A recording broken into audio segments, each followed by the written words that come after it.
Not every geek with a Commodore 64 can hack into NASA.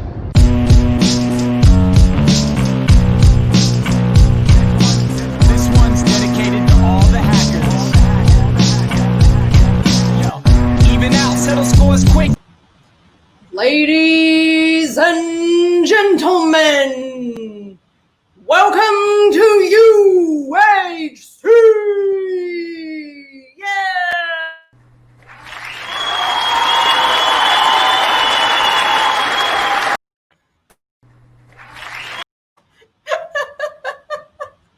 Hi everyone!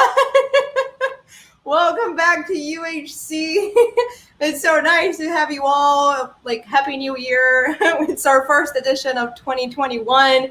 And, well, we definitely hope that this year is a way better year than 2020. But we still have plenty of fun in 2020, and we hope to have even more fun this year with y'all. So welcome, and thank you for being here with us, watching us, and I hope we have fun together.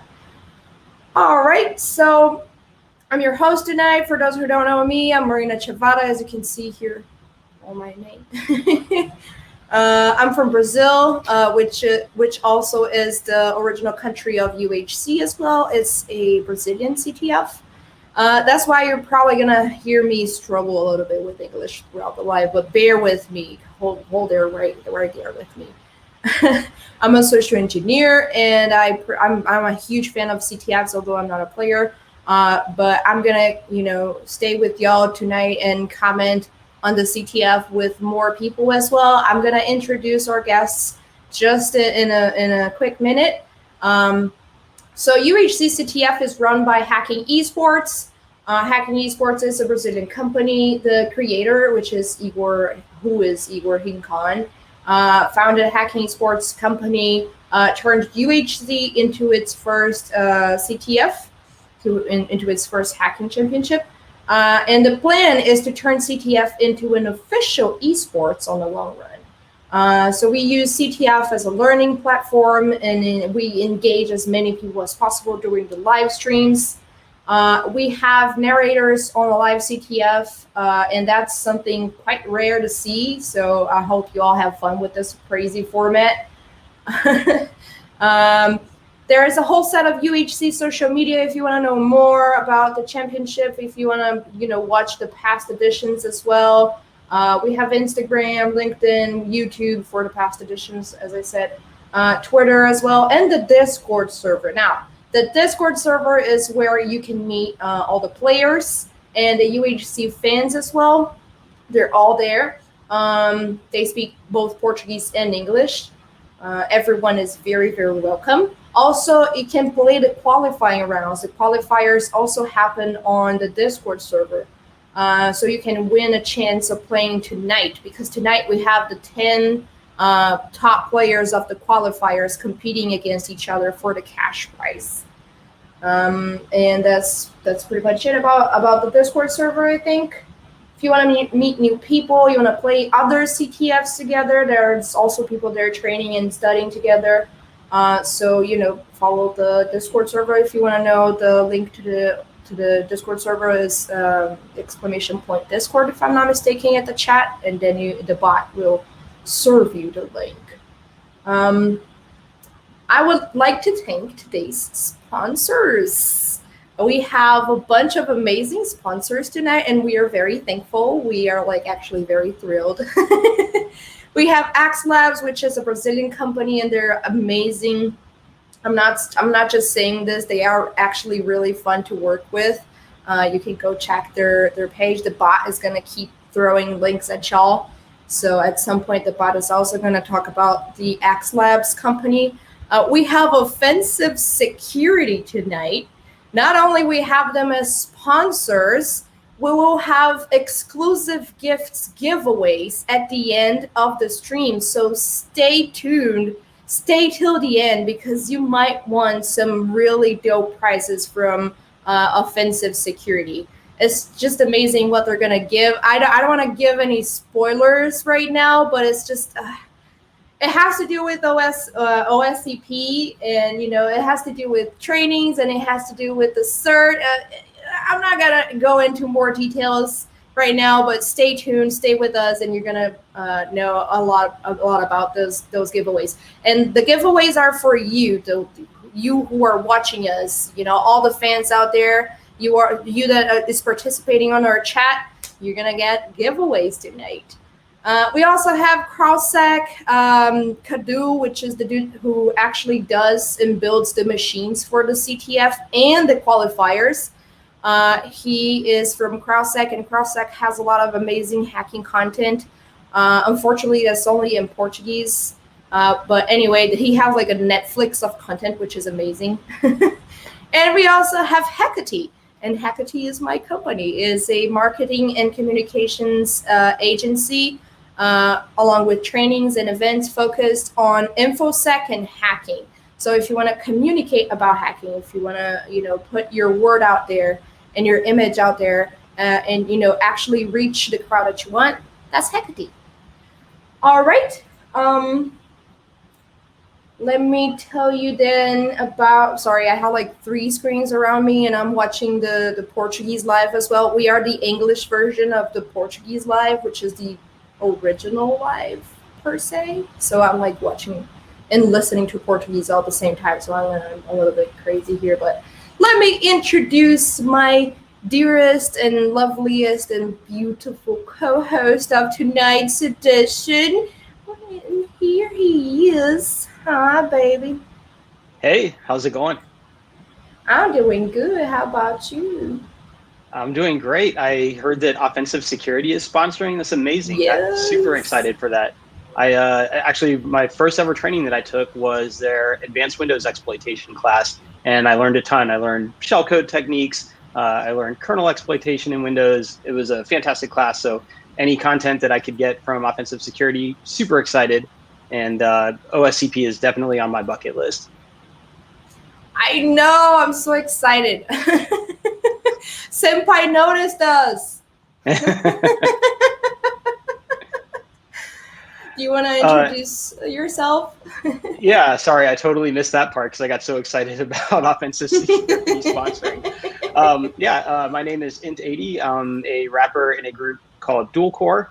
I hack computers and make rap music about it. And I also made some goals for 2021. And so far, I'm off to a pretty strong start. Like one of my goals was to exercise 300 minutes each week, right? Which boils down to 43 minutes a day average. But I've exercised every day this year, and I'm at 52 minutes average currently. So that's pretty dope.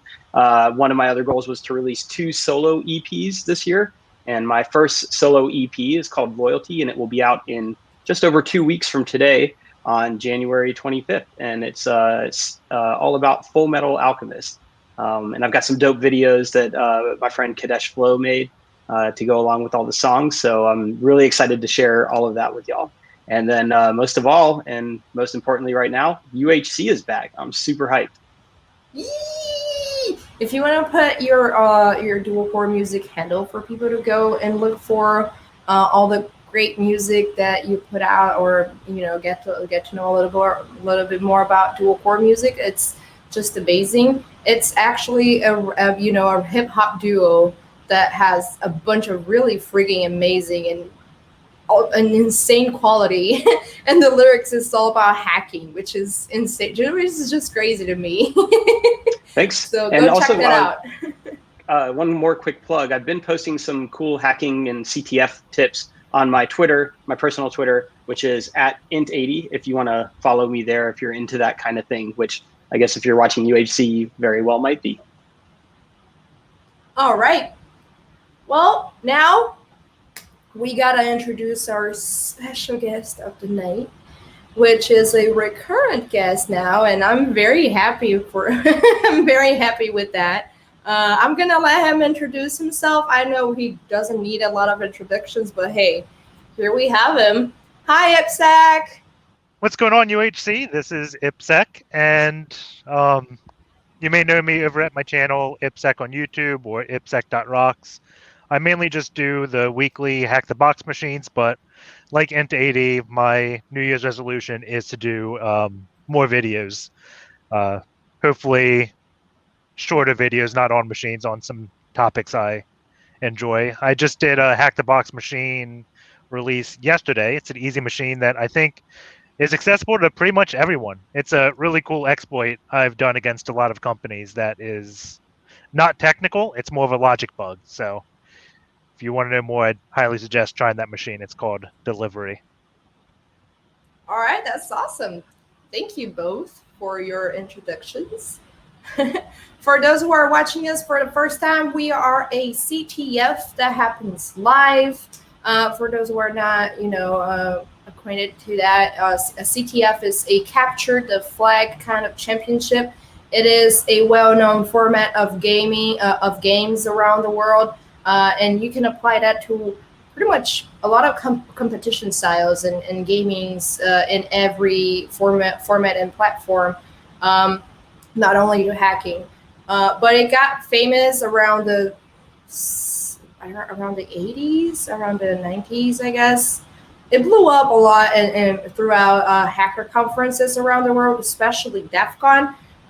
We used to say war games. Now the term is a little bit forgotten, but CTF is super fun. It is a technical competition, so people compete with technical skills, hacking skills, to go for what we call flags, which are the technical challenges that they have to face, to break into a system or to corrupt a machine or anything like that. So they have a bunch of challenges, they have a bunch of objectives, and as they conquer those flags, as they submit the challenges right, they get points, and whoever gets more points at the end is the winner. There is a lot of types of CTFs out there. There's like King of the Hill and Jeopardy and Attack and Defense. So there's SC CTFs as well, social engineering CTFs and OSINT CTFs. So you can find all of the formats around the internet. And tonight is what we call a King of the Hill, kind of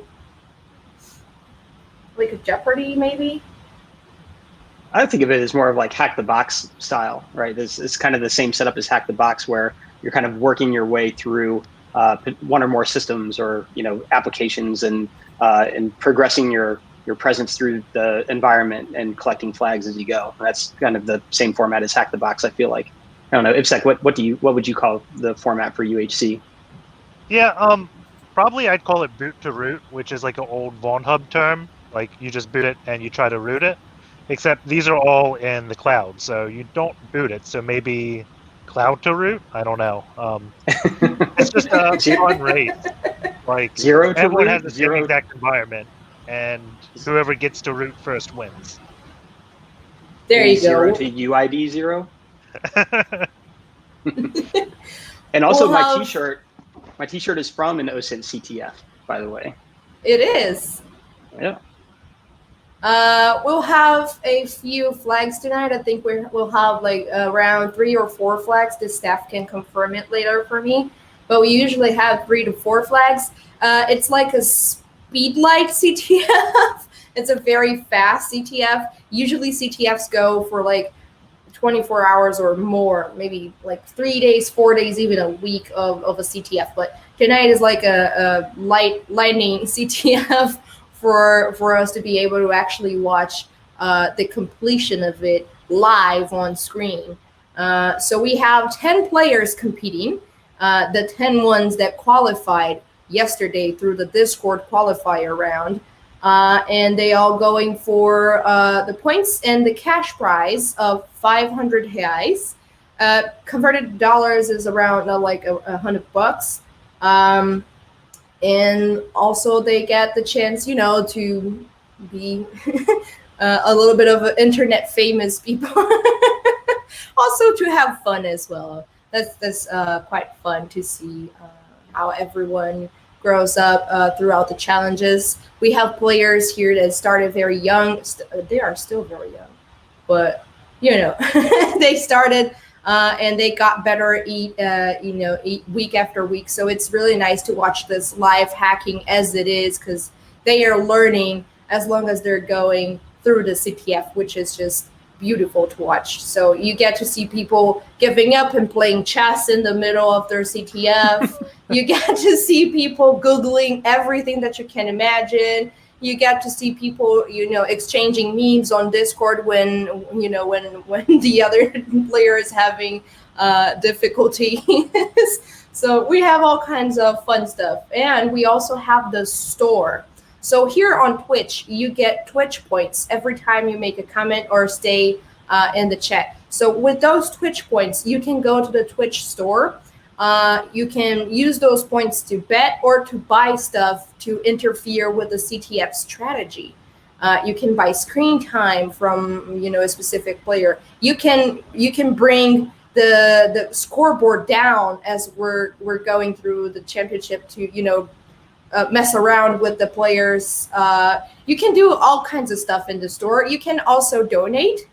So please donate or subscribe to VIP. We would love your help. We would love your support.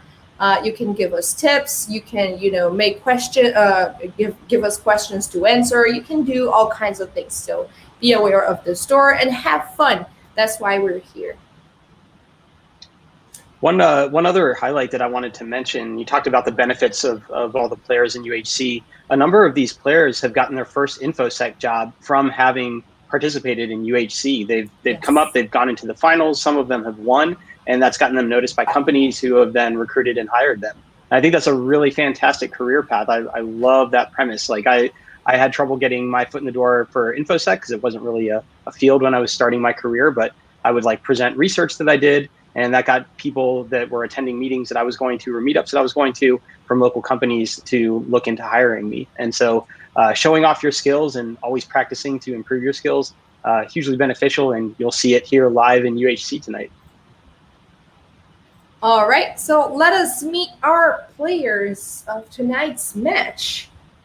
And it's our first match of the night, our first 10 players in the 24th edition already. So 24 weeks of UHC had already happened. That's a lot. Feels like of 2021 has been 24 weeks already. I know, right? All right, so tonight we have Mateus Pimentel. He is a now veteran, but not for that long. He used to be a newcomer, but now I think it's his 4th or 5th edition playing. So yeah, now we can say that he's a veteran by now.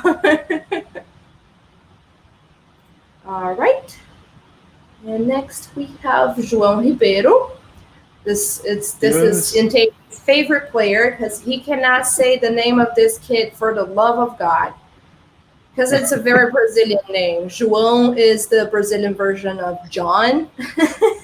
And you can kind of translate Ribeiro to river, or at the river side, kind of. So now for David for Intate that since he can't pronounce João, we just call this kid John Rivers. Unfortunately, sorry, João.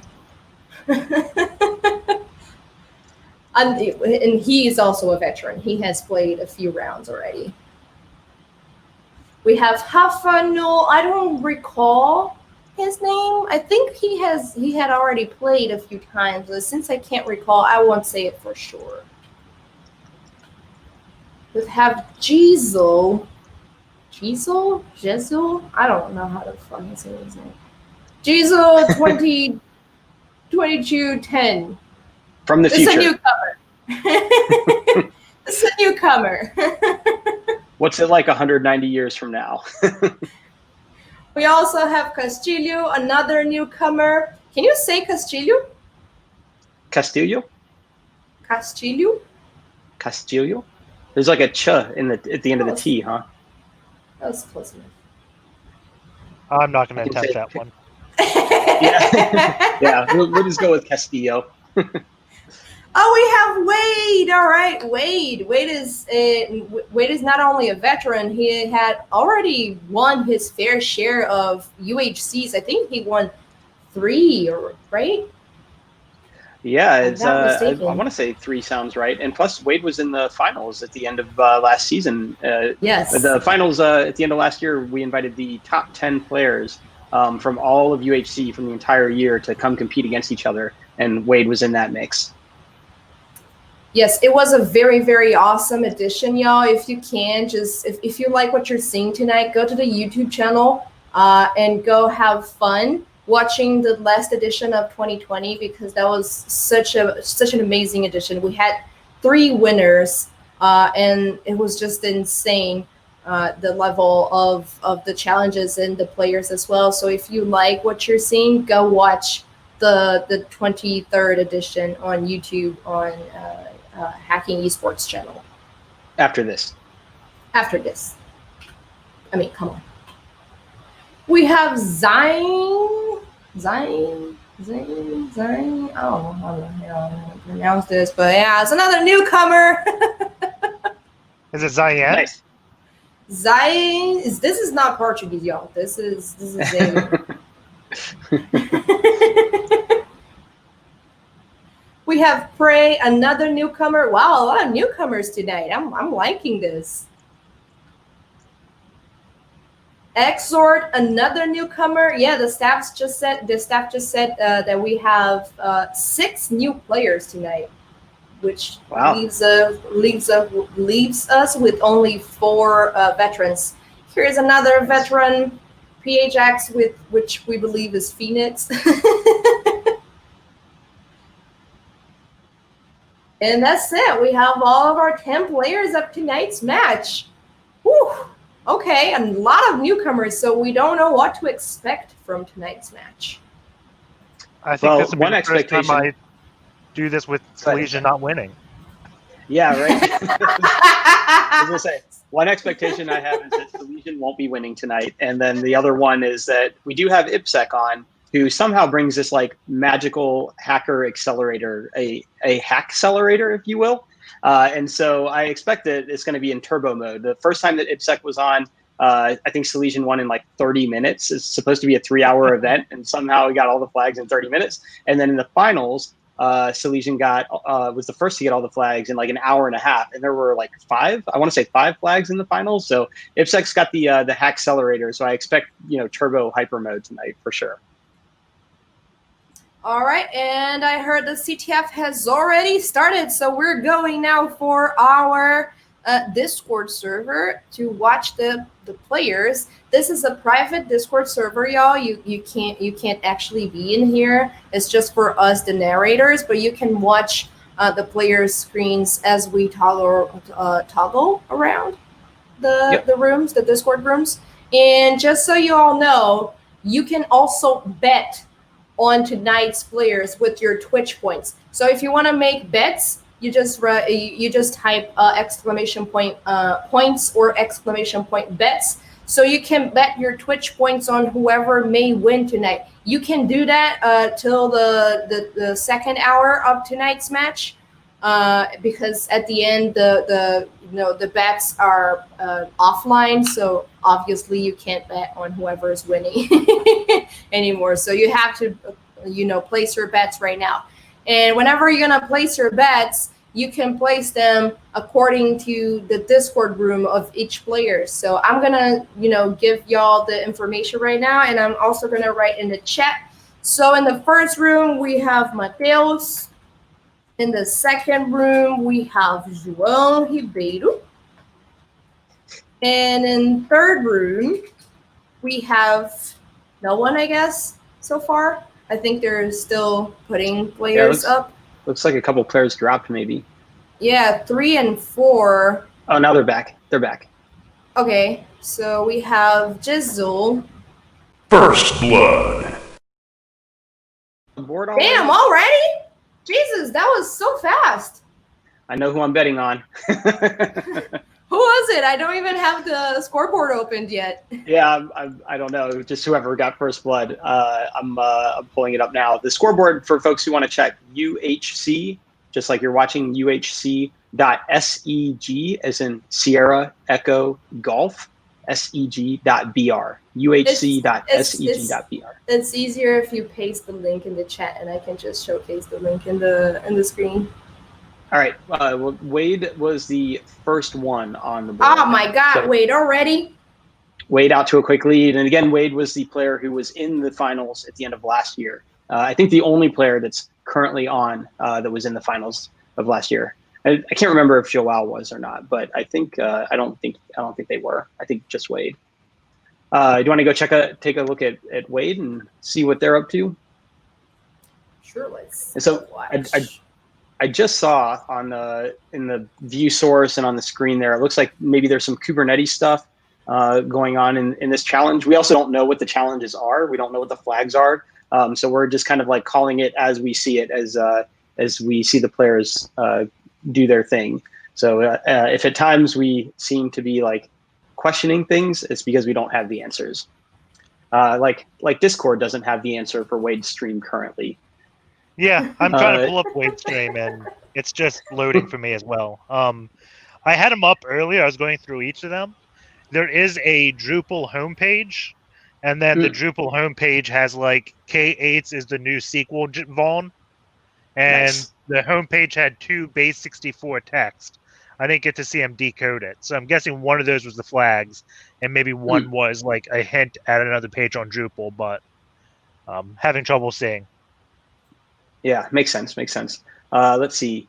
I'm looking at P2 at their screen right now, and looks like they've got Rust scan running. But IPSEC, have you done much with Rust scan? I have. I like GoBuster personally. Or Nmap. Yeah. Rust scan there's one for that. The reason why I like Nmap is because I've had Rust scan miss ports, and Rust scan's like Nmap coded in Rust, and then you're supposed to take the output from Rust scan to run in an Nmap because it doesn't support like the scripts. But I found if you just use like Nmap arguments, you can make it go just as fast as Rust scan. The reason why Nmap doesn't is because if you throw Rust scan at like a bad printer, you're gonna crash the printer, and no one likes crashing things on an engagement. Right. Yeah. Good point. And you brought up GoBuster, and I know IPSEC, you and I have talked about our favorite web application enumeration tools time and again. And for a while, mine was Fuff. I was a firm subscriber to using Fuff, and I played a CTF right at the end of last year, and I spent way too long looking for an endpoint because Fuff was missing the HTTP response code that was coming back. And eventually I decided to pivot to GoBuster, and GoBuster found it immediately. And I was kicking myself for all the time that I lost when I could have been moving on to the CTF. So I have reworked my tooling, and I am now using GoBuster instead of Fuff. It looks like Wade's stream is working now, and he's trying to upload a file, it looks like. And Waid is that person that loves hacking on Windows. He doesn't use Kali or anything else, so that's one of the things that sets him apart.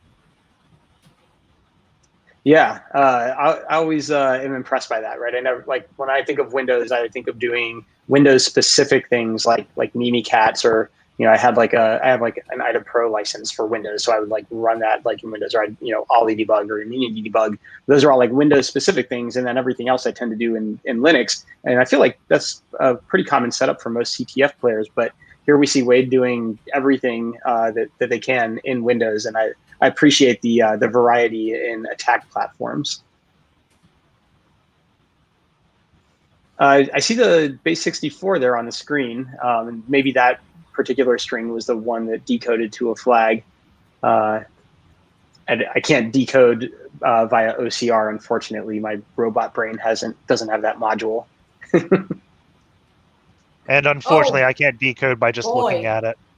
Did you have a look at the scoreboard, y'all? No, what's up? Well, we have already points for Mateus and Prey and Castillo and Exord. Nice. All right. Half the players. Damn. This is amazing. Also, I saw somebody in the chat request a shout out for Lawyer Liz. So shout out to Lawyer Liz. And if you're a real lawyer, congrats on passing the bar. I am not a real lawyer, so I stop at the bar. And but big ups. Thanks for joining us. Yeah, so, IPSEC, what's like the latest Drupal vuln that you recall? I see this one as a CVE 2019.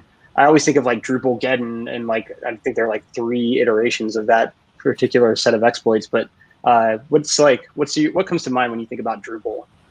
Drupal Geddon, honestly. I haven't seen Drupal since that vulnerability came out, so I'm not sure if there's another one.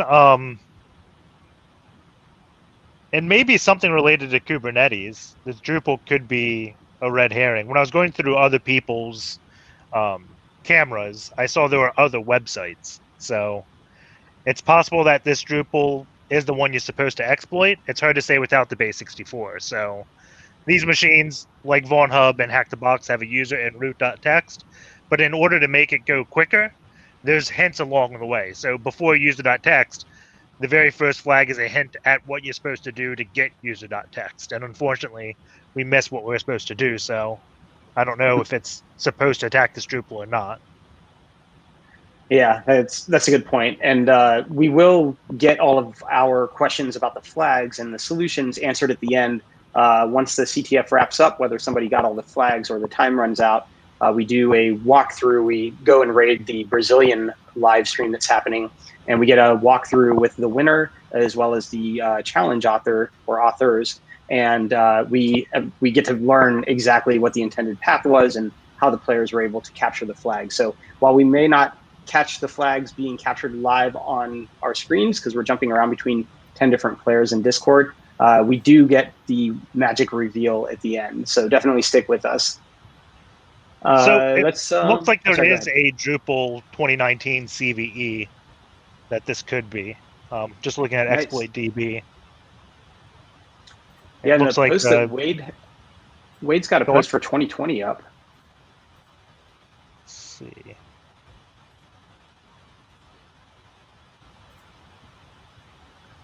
So yeah, it's I don't know. I'm really curious, and you're right. It could be that it's not necessarily to attack Drupal. Maybe there's like some input that goes into Drupal that gets processed somewhere else and is used for, or maybe it's just getting into the admin area, and maybe there's like a module that you could integrate or has some integration with Kubernetes. I can't imagine that being the case, but again, we don't know what any of the challenges or the solutions are, so we're just kind of speculating based on what we're seeing.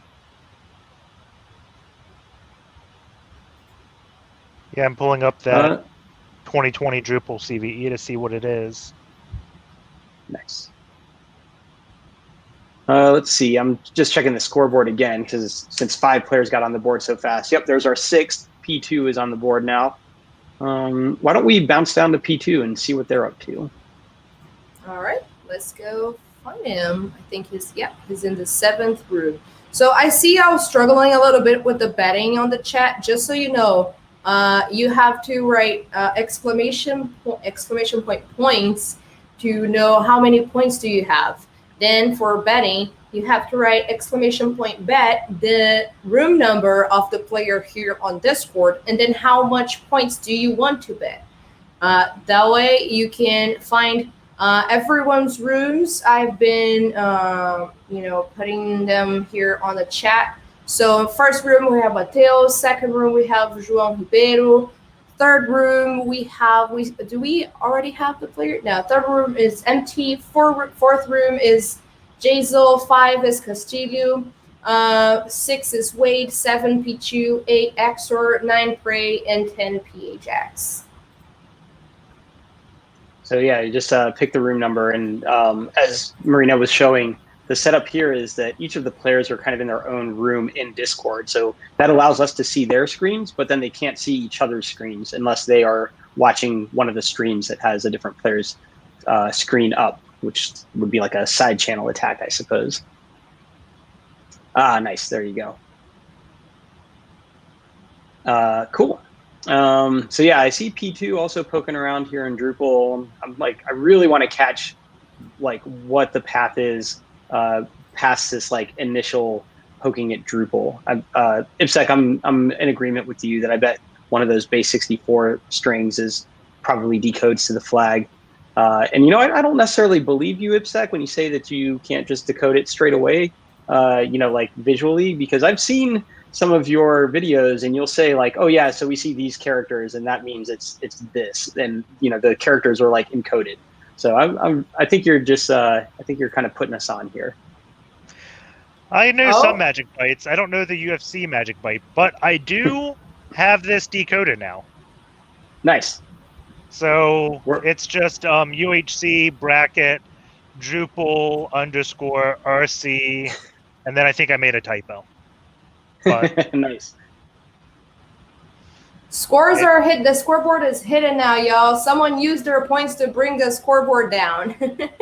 Oh, nice. I always think that's a really fun aspect of CTF when you aren't able to track who's doing what. And so you never know, the scoreboard comes back up and all of a sudden the places are shuffled and now somebody's in first with 2 new flags or something. And so far, we had 6 players. All of them submitted the first flag, correctly. So we had 6 players with 100 points. Oh, damn. Now I just got, mine's offline too. I was going to tell all the players that have points already, but now I can't see. Okay, let's move on. I remember Waid was the first one, and then P2 was the 6th person. And in the middle, I've got no idea. I think Mateus may be close to code execution. I see him Oh, nice. typing out some magic bytes for a PNG file. Oh, nice. So yeah, let's check out Mateus. Yeah, if there was a file upload, I think we saw the file upload there. There's so many ways you can find workarounds for getting code exec through file uploads. So anytime I can find file upload in an app, I'm like, Spidey sense starts tingling, and I've got a list of 8 or 10 or a dozen different things that I want to try immediately. I wish I could just script all that and just say here's the endpoint, here's whatever HTTP. Here's my HTTP request that got me to the endpoint. Now, go hit it with a bunch of file stuff. Is there, IPSec, do you know, is there an attack tool for file uploads like there is for, SQL map or something comparable? not really. A lot of people have tried, but they just, file uploads are a bit weird, and they're kind of picky. There's a lot of things you can do, like just creating a fuzzing word list of a bunch of magic bytes and seeing how the page reacts. But a lot of the file uploads is also a chain attack with file inclusion, and it's not trivial to make the application know exactly how to execute the file once it uploads it. Definitely. And even if you have not even a file inclusion, but just an upload somewhere, sometimes you got to go hunt for where that uploaded file ended up getting placed on the remote file system, right? Is it in the web root? And if it is, under what directory? So I've definitely had to go chase down, numerous paths a number of times. So now we see Mateus running Hex Dump just to make sure he's creating the file. So what I think he did that for, because I've done this 100 times as well, is you type out the hex magic bytes and you write it as ASCII in the file, not as hex. And you're like, why isn't this working? Oh, I just encoded it the wrong way. Yep, it was ASCII and not binary. Yeah. Yeah, and so my guess is that the approach that Mateus is taking is just trying to fool the magic bytes check in the header. Looks like it's getting converted to little endian, I want to say, right? Because it's flipping the order. It's 50 and then 89, but originally it was 89 and then 50. In that first line, they've got printf 89, 50, but then in the hex dump, they've got 50, 89. Do you see that? Yeah, that is weird what that's doing. I think he's overcomplicating the syntax and trying to do it all in one line.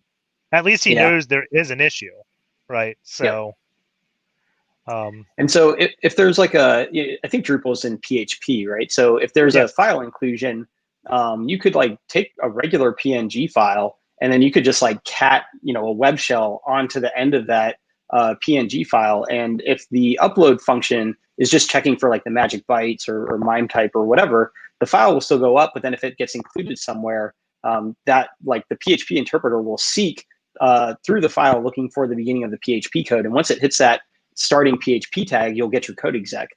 So I think the approach that I would take here, if I was expecting that it was just a PNG file that needed to go up, would be to just cat a web shell on or something simple like echo int 80 or something like that with PHP, wrapped in PHP tags, just to verify, like, do I actually get the code execution going?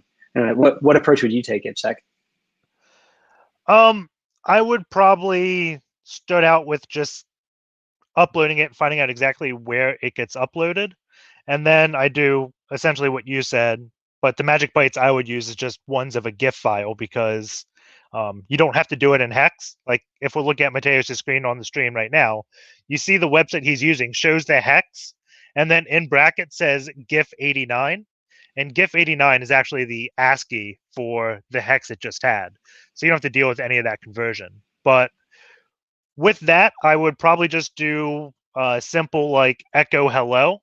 And if I just see hello on stream, then I know I got code execution. If I see echo hello, then chances are it's a file get contents, not an include, and I don't have any way to get code execution.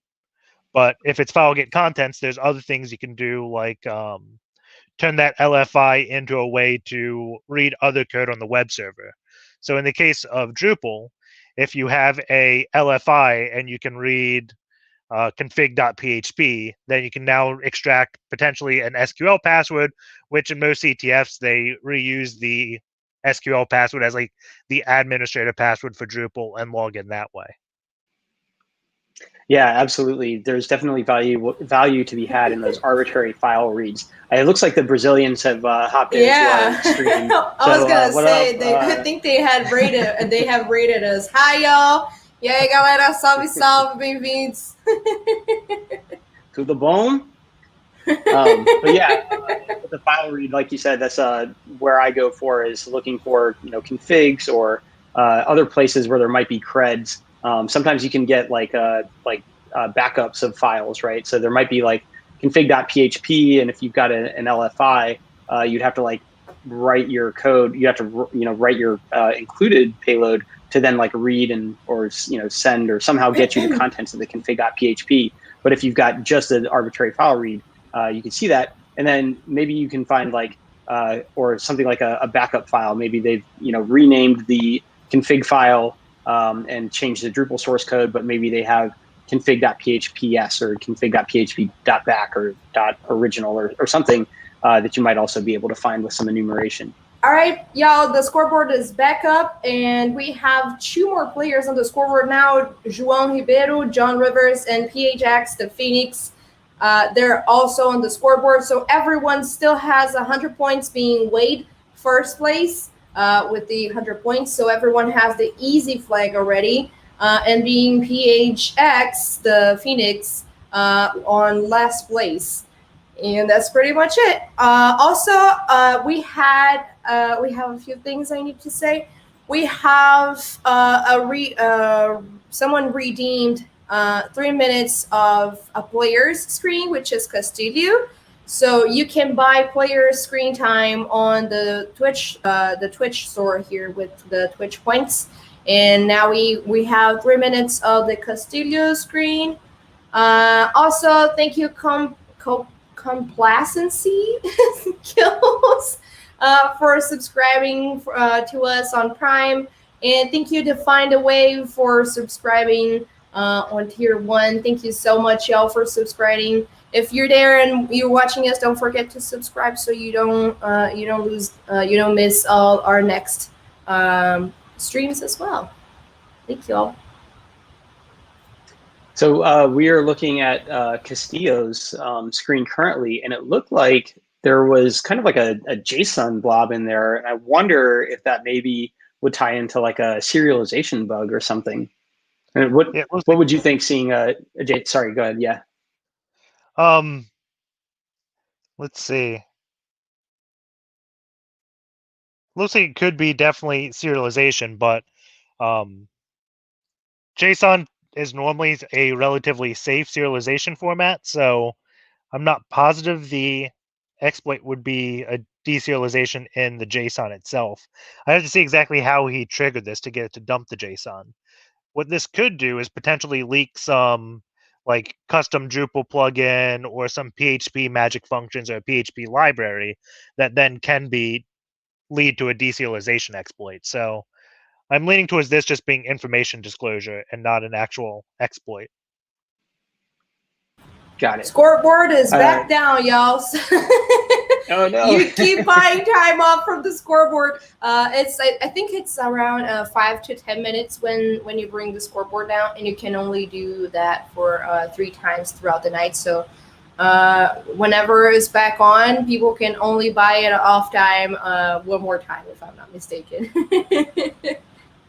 we're the game is going to end, and we're not going to know until we like randomly go to the winner's Discord channel.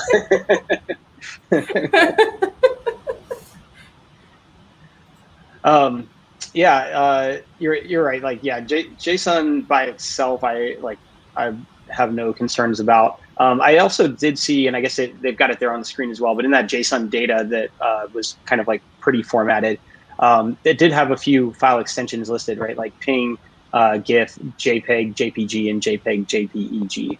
And so that might be a good piece of recon for folks that are trying to get a file upload bug, only focusing on those, I guess 3 really file formats. Or just doing like a null terminator. Sorry, go ahead.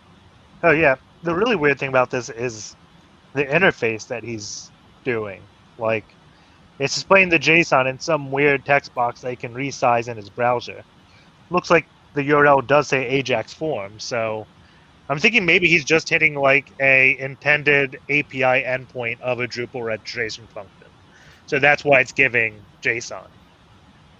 Because it's probably meant for an API is my assumption. I'm not seeing any like exploits right here. Right, yeah. Yeah, nothing like too suspicious. I did see like a Unicode character in there somewhere after the 0, I thought. But that might have just been like a copy paste thing. Yeah, he copied out of the JSON and then erased that Unicode character. So I'm not exactly sure what he's trying here. Yeah, and this is very representative of hacking, right? When you're kind of getting started on new target, you're kind of just looking around at things and seeing what's where and how things behave, and you don't have the answers. You're kind of figuring out your path forward. Big ups to the Australians joining us, Oscryptor and Zutu. Apologies if I didn't get your names, but thanks for joining us from tomorrow. How's the future?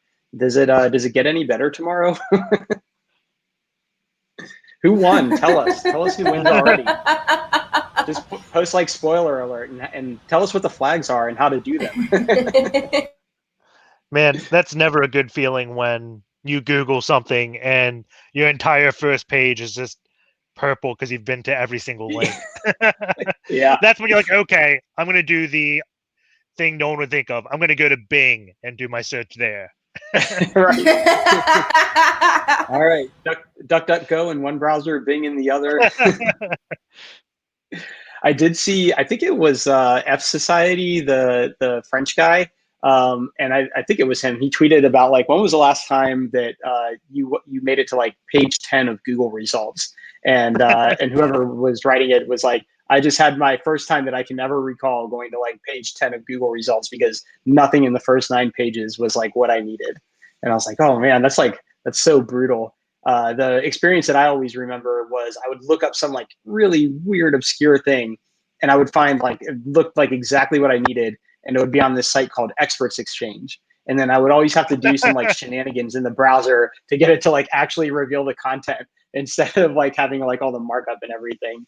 And so that's like my search woes.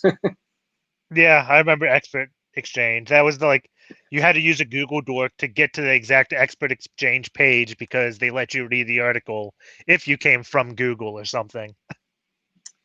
Yeah, and there was like they kept evolving over time. So like at some point, I think I could put like the Google bot, like the Spider user agent for my user agent, and it would be like, oh yeah, here's the contents, right? Like that's a really good workaround for paywalls for like news sites and stuff.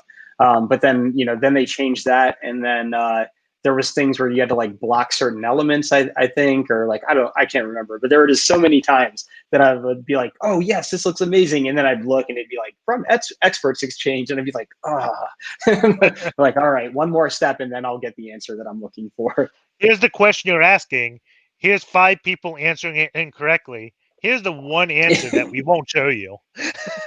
Yes. Yes, exactly.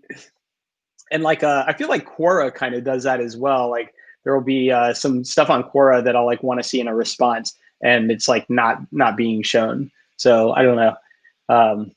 Yeah, whatever. Like run your site how you want, and then good luck. So it looks like he's trying so this exploit. I'm not sure if it's going to work, mainly because it's coming from a Sans page, so I'm guessing it's pretty old.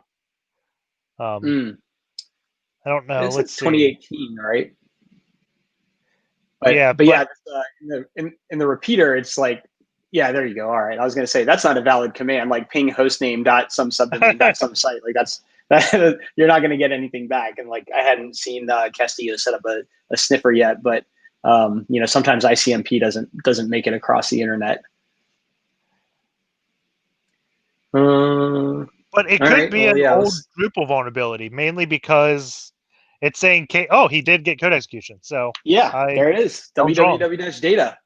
Yeah, I was having the Leonardo DiCaprio Wolf of Wall Street moment where he's like pointing at the screen. I think that's Wolf of Wall Street, whatever the meme is with Leonardo DiCaprio, and he's like, "Oh, I saw it. I saw it." On ISC Sans EDU. I want to see how old this vulnerability is, but maybe the hint that K8's the new SQL injection vuln is just people downloading outdated versions of software that's just on like Docker or whatever Kubernetes is.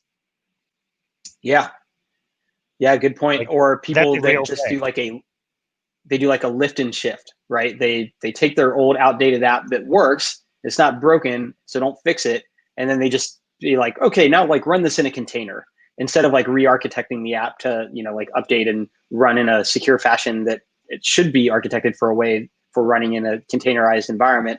But instead they'll just be like, yeah, just dump it all into a container and go. So yeah, very, very possible.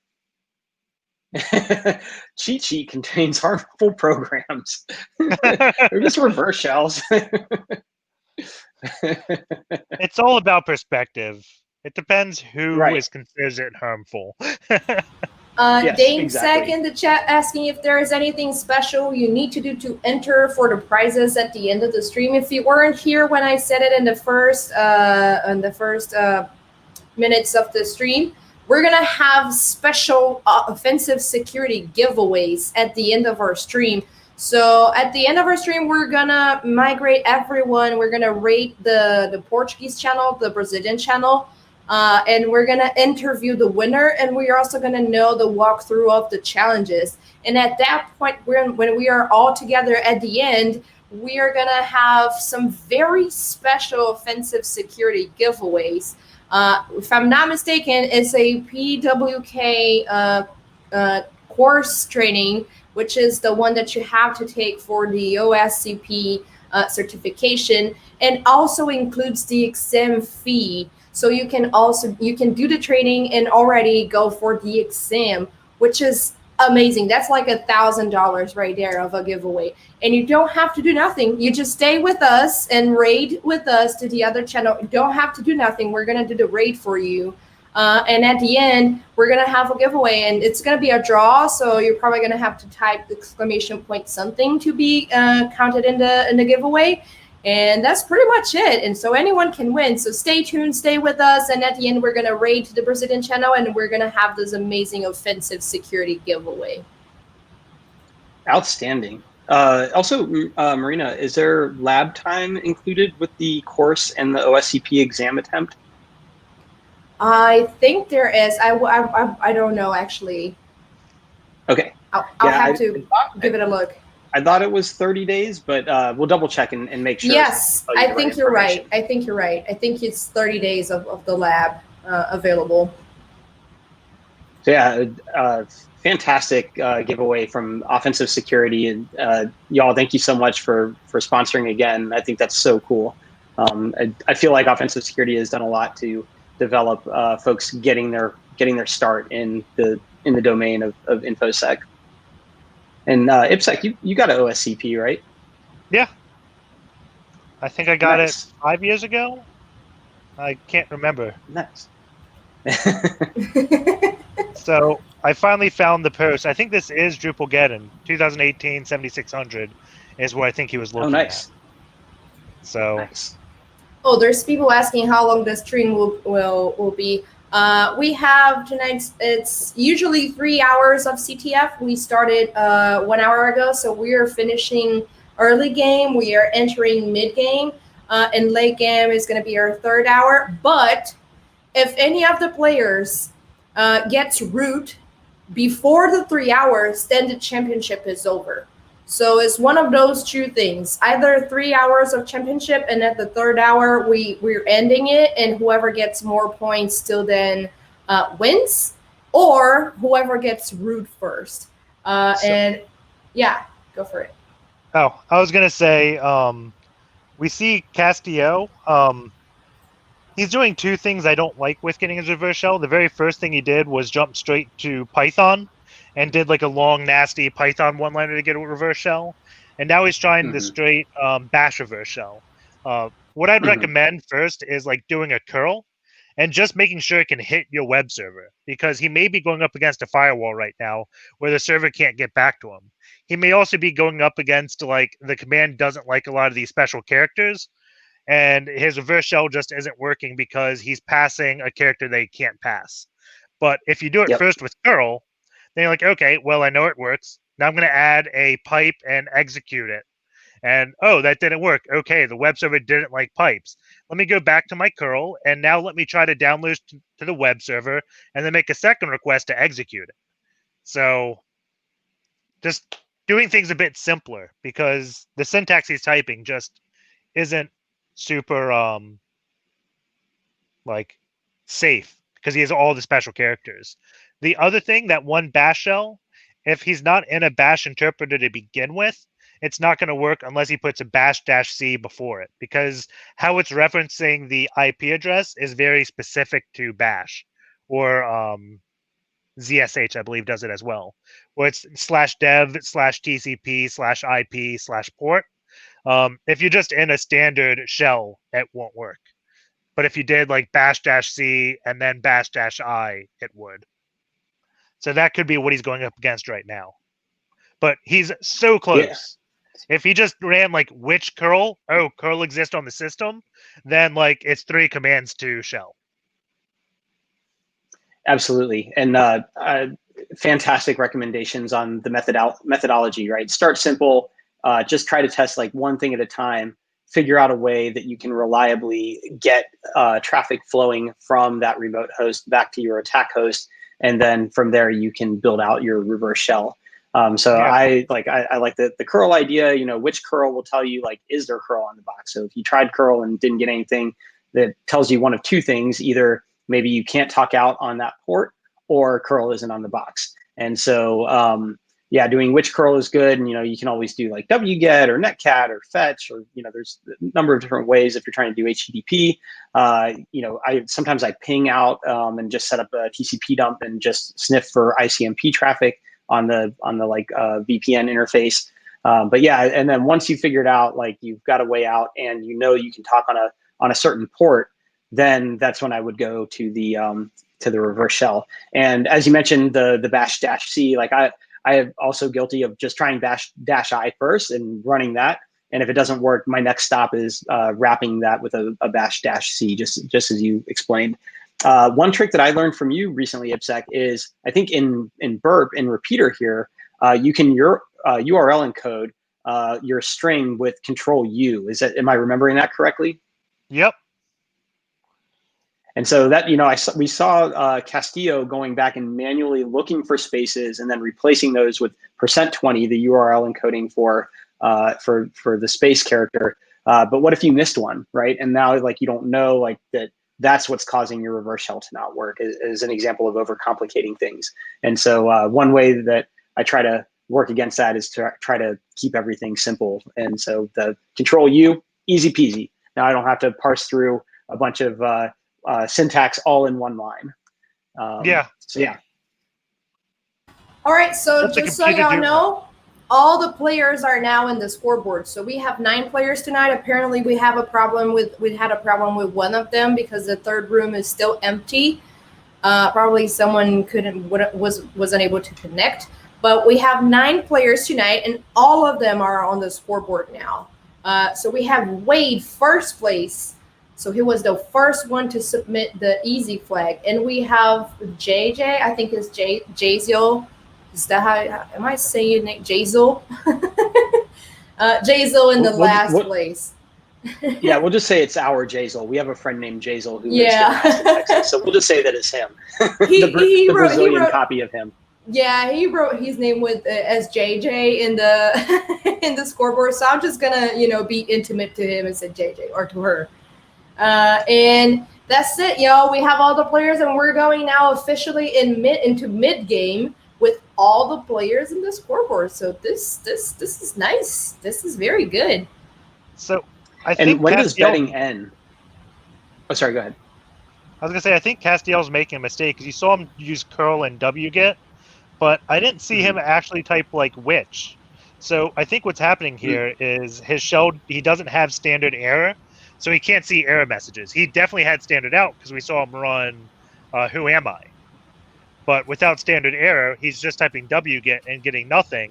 He may be getting wget doesn't exist. He may just be getting like the wget help output that goes to standard error sometimes.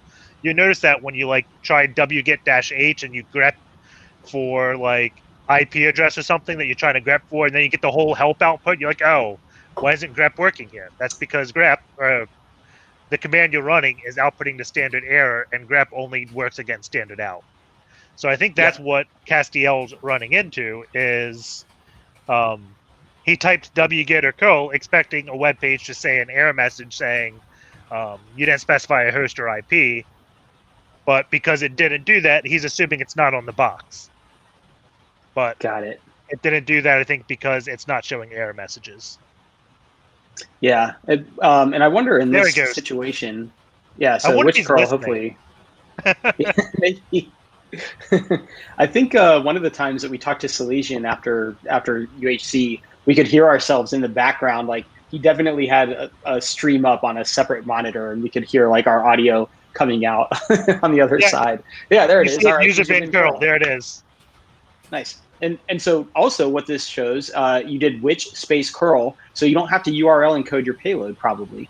There was no URL encoding there. It was just plain space. So should be able to now, just find a way out, and then hopefully you can get a reverse shell. Yep.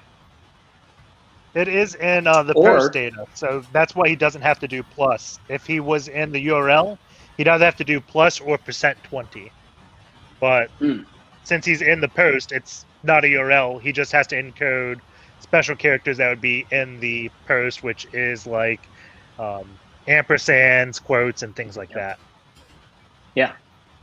Yeah, awesome. And also one thing you could do if you're, sometimes what I do is I take a step back, right? If I take a few tries at something and I don't get success, I take a step back and I think about what am I actually going after here? And so in this case, we're trying to get another flag, and it's probably going to be on the file system. So you've got command execution. There are other commands that you could run that might be able to find a flag for you without even having a shell. So in this case, that's something that I would probably start considering around this time if I had run into these hiccups with trying to get my reverse shell to connect. I'm laughing at this README on the GitHub page for this. Rule number 3, don't be a dick. It's a good rule. I appreciate that. Let's see. Interesting enough, it didn't say it was a malicious page. I want to check in on the scoreboard again. Is it down? Is it up? Okay, it's up. Everybody's still at 100. Who haven't we looked at yet? I'm curious about Xord. We haven't seen their screen at all. Could we pop over to Xord and check out what they're doing? I think that we did fulfill our time on Castillo. Yeah. A long time ago, I wrote it in the private chat, but y'all, I think you're too excited. I know. I'm like, code payloads. How do I get shells? All right, so we're looking at Xord right now, and it looks like they've got a Python script up, poc.py, and I think I'm going to guess that they put this together, and It looks like they're working on the same endpoint that Castillo was working on. So I think we're seeing Castillo take my approach of using Burp and readily available tools. And right now on screen, we're seeing Xord take the John Hammond approach of coding your own tooling on the fly just to show off how awesome you are.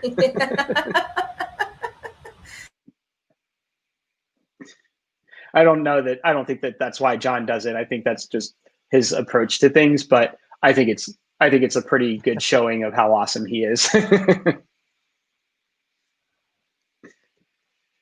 Using requests is one of my favorite libraries in Python. Also, I used to get requests and URL lib confused, and then now there's like URL 2 and URL 3, and so I would also get more confused. So now I'm just like, can I just do it in requests, because there isn't like request 2 and request 3.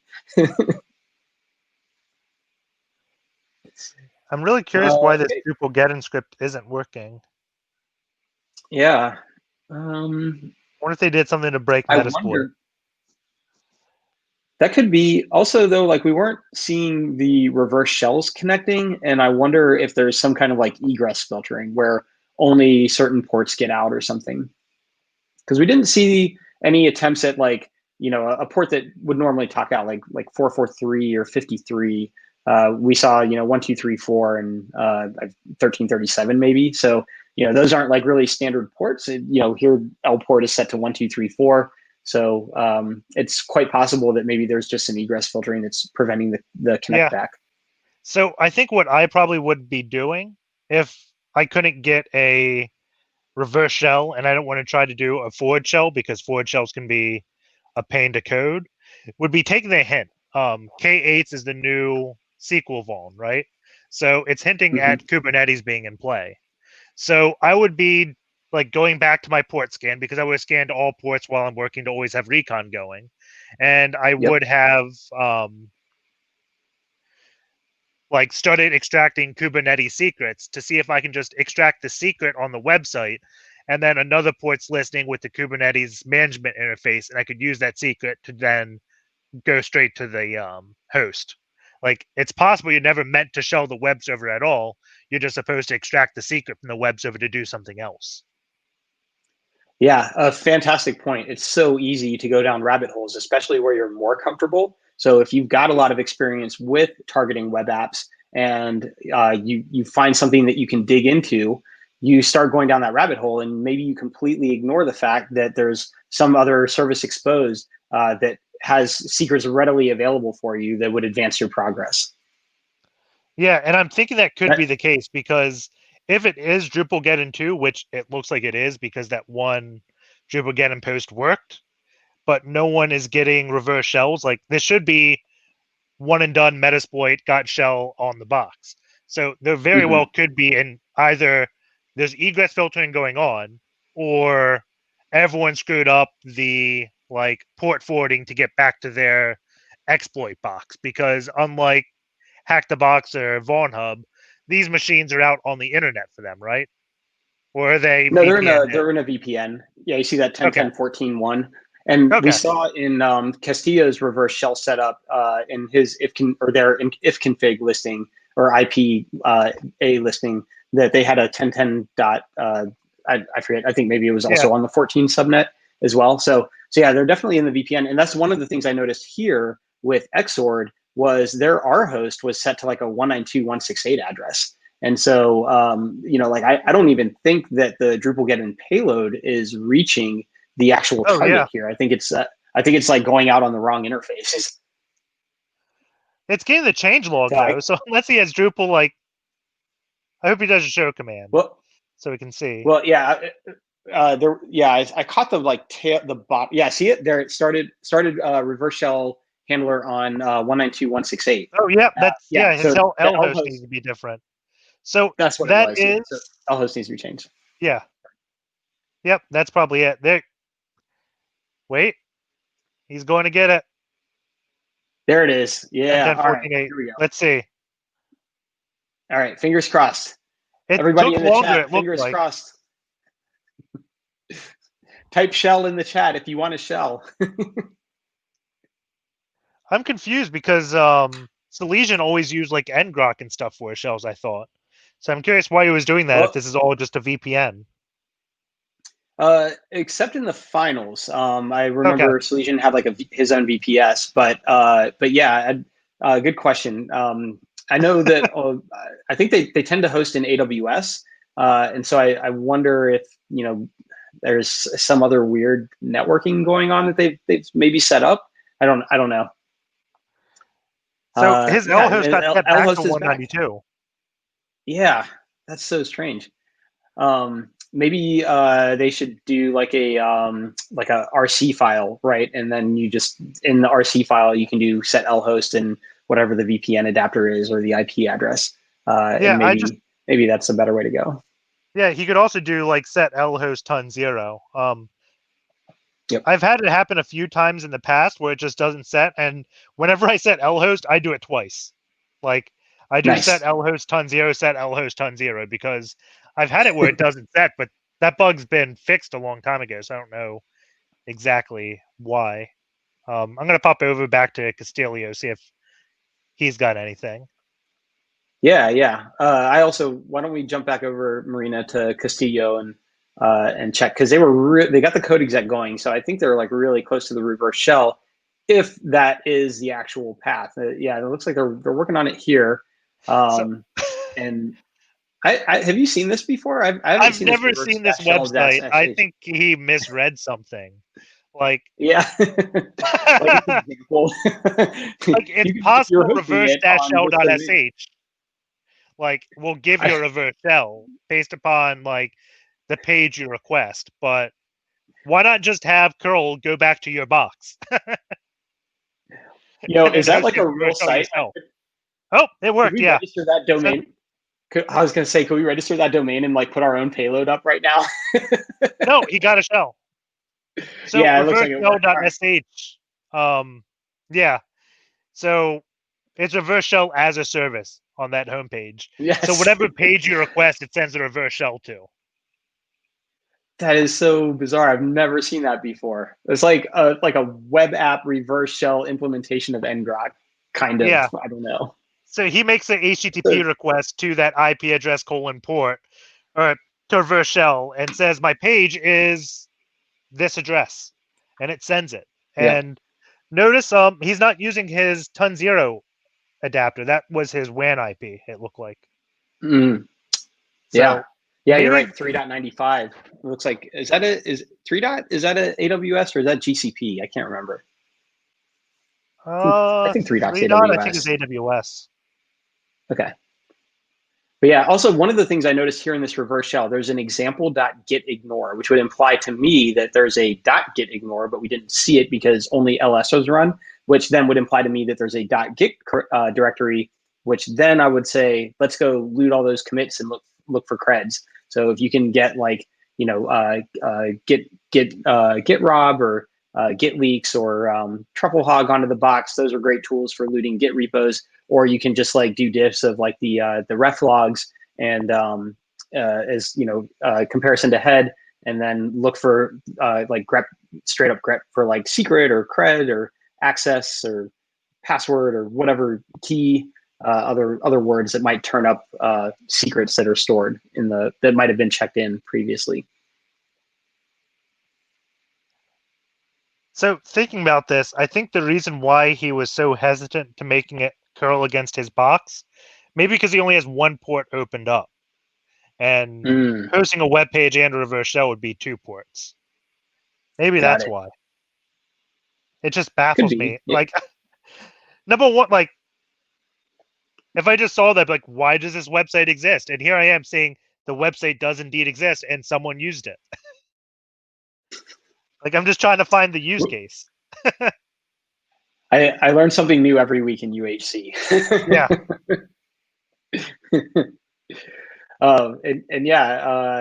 Maybe they just had a restricted security group that was like, only port 1234 is open and, to any IP, and SSH is open to their own IP potentially. And then it was going to be too much. They thought maybe it'd be too much hassle to go in and update the security group. But when I use a VPS for CTF, I'm like, I'll take all the connections.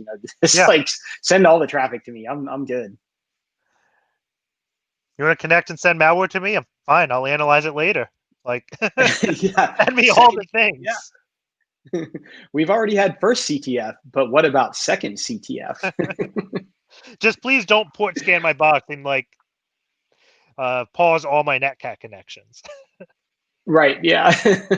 Sending like fins to all the ports or resets. So it looks like he's still poking around Drupal. I'm not sure if he actually looked at web.config. I'm assuming he did and looked for passwords, but I would really be going like into the root directory, into home directory, and looking for some type of Docker or Kubernetes secret file or something. Since it was definitely a Kubernetes hint, and based upon previous UHCs, the people love Kubernetes. The other thing that I want to point out here is that Castillo is only running ls with no flags. So you miss files that start with a dot.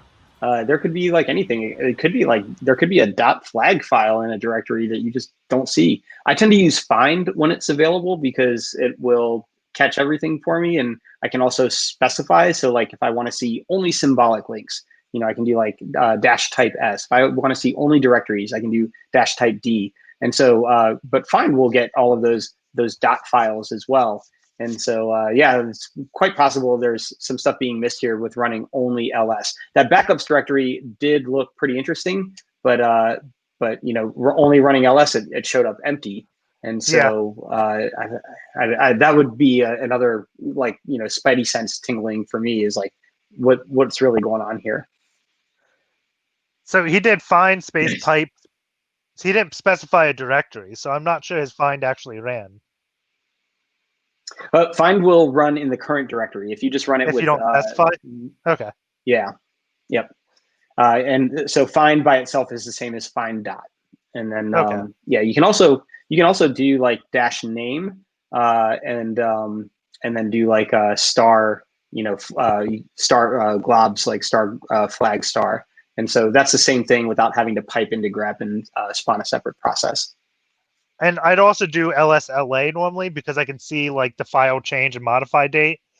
So like if I see something change today or an hour ago, that's going to be like more attention gathering than 2 years ago when this vulnerability came out, right?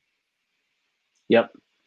Also, there was so they changed directory into this Kubernetes.io directory. And then they did ls, and there's some entry there, a service account. I don't know if it's a directory or a file, but service account to me sounds like something that I want to look at. Like, what are the details there? So yeah, post exploitation, it can be frustrating sometimes. Why don't we bounce over to Waid and see what Waid is up to? All right, since I have a minute now. Y'all, just so you know, just a quick reminder, we're gonna have a giveaway at the end of the stream. So stay tuned, stay with us till the end. We're gonna raid to the Brazilian channel, and we're gonna have a offensive security giveaway for everyone in chat. And you might take home a PWK course training, and also included 30 days of lab, and if I'm not mistaken, also the exam fee for the OSCP cert. So it is a huge giveaway. It's like $1,000 to have access to that. So stay with us till the end. You don't have to do nothing. You just have to stay with us in the chat. We're gonna raid to the Brazilian channel. You don't have to click nothing. You have to accept the raid.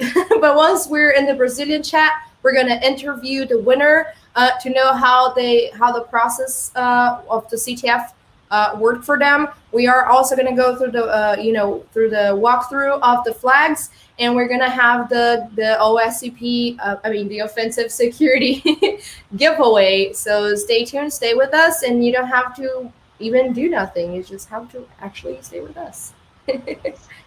Yeah, so I'm amazed. That is an incredible sponsorship. Sorry, go ahead, Ipsec. P2 is closed. He's on the same page. And I just noticed a big hint. If you look in the server headers, it says this is Drupal version 8 in the like HTTP response header, and Drupal's main version is 9 or the latest version. So just it being Drupal 8 indicates that it's old, right? So that was a big like kind of hint there. Waid is stuck on that file upload. That's why I hopped down to P2, and P2 ran LS. But you can see data web.config, and then it's got that Unicode. It doesn't look like, oh, he just ran who am I, so now he'll get it. But now the data changed to www data. But when it was just web.config, it looked normal. Like, because when you run LS, you don't know what your output's going to be. So you're like, you run LS, you're expecting text. You got text, but the text didn't look like code execution. So that's why I always like running who am I or something. And that's also a really fun thing if you're like on a defender's team. And our like Splunk just flag every machine that runs who am I. Because the first step a hacker's going to do is run who am I. Like when you're legitimately using your home computer, when's the last time you ran who am I? Right? Right. Yeah.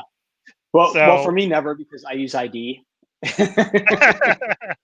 But ID will also flag. As an example, if you get a reverse shell and you run ID in that reverse shell and just ID by itself, the results of that will show up in like something like Security Onion, just with like the default detections in place. You can get around that a number of different ways. Like if you run like ID-U, semicolon ID-G, I want to say, or ID-UN maybe, and ID-GN, it'll tell you like the user IDs and group IDs, which still gives you good info. You can, correlate to like what the distro is, but it doesn't trigger the detection. And yeah, you're right. Like running who am I on a box is probably a strong sample of or a signal for something weird going on.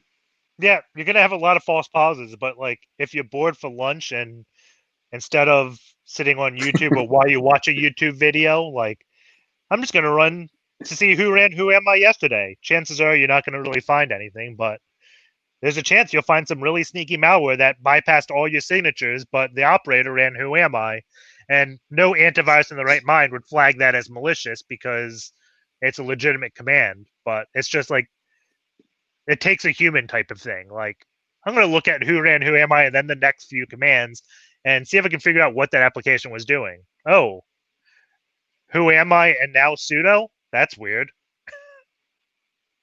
Yep. Yeah, great point. The like who am I can find the thread to start pulling on. And then when you dig into it, you might quickly realize like this is something that needs more attention. It looks like P2 is kind of going in this like approach of like thinking in the Linux environment. They had like FS, the shell variable FS, but I think they meant IFS. Was that like input file separators, input format separator? I think input field separator. Thank you. Yeah. Which I've definitely used a number of times when I need a space, but I can't put a space into a payload. IFS, when it gets evaluated on the shell side, will become that space for you. But I think that P2 is starting to veer off in the wrong direction here. Hopefully they bring it back in. What I like doing instead of IFS, just because IFS makes it look so nasty, is you put your whole command in squiggly brackets and replace space with a comma. And Bash will magically transform every comma into a space. Oh, right. Yeah, you can, but that's only in, does that happen in all versions of Bash, or is that like one of the like newer versions that has the shell versions, like inline substitution? Nice. I think it's all versions. Nice. I've never had that not work where IFS worked. But nice. Like, I hate looking back at IFS because sometimes I have variables. It's just like this long string of unreadable text. It's like someone speaking without putting any like pauses between words. And it's just one big line of gibberish. Yes, absolutely. And I just ran in my VM here, and your curly brace with comma things definitely worked. That was amazing. I did not know that. Man, I learned 2 things tonight on UHC. Yeah, I totally get that. That makes sense because I do the same thing with like extensions, like as an example, right? Or or whatever. Like it's that like that expansion of whatever the parameters are, the values are in between the curly brace. I never got to use that for like expanding a command. Oh my gosh, that's amazing. I love it. Thank you for teaching us all, IPSEC.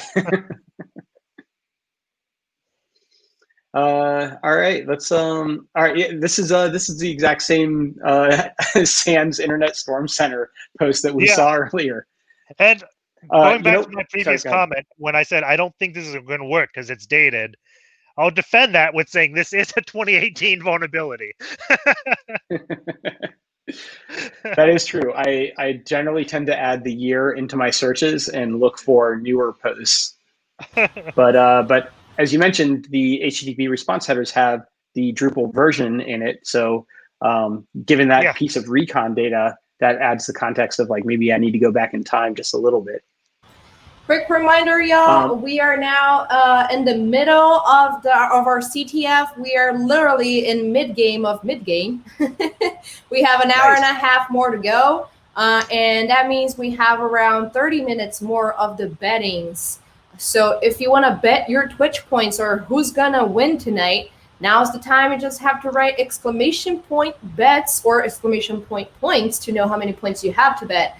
And choose the players' room on Discord that you want to bet. So just a quick look on the scoreboard. And y'all can see we have all the players in the scoreboard. And all of them have 100 points. So all of them got the easy flag already. Let me just find the tab of the scoreboard real quick. Here you go.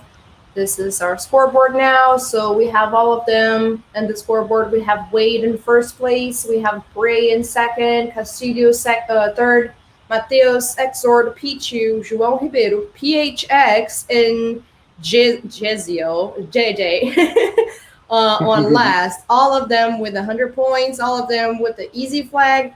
And they still have 1 hour and a half to go for the last 2 flags. So there's 2 flags remaining now. And that's it. That's my little reminder for y'all. You know, one of the things that I always appreciate about UHC is that the players have different strengths in their skill sets.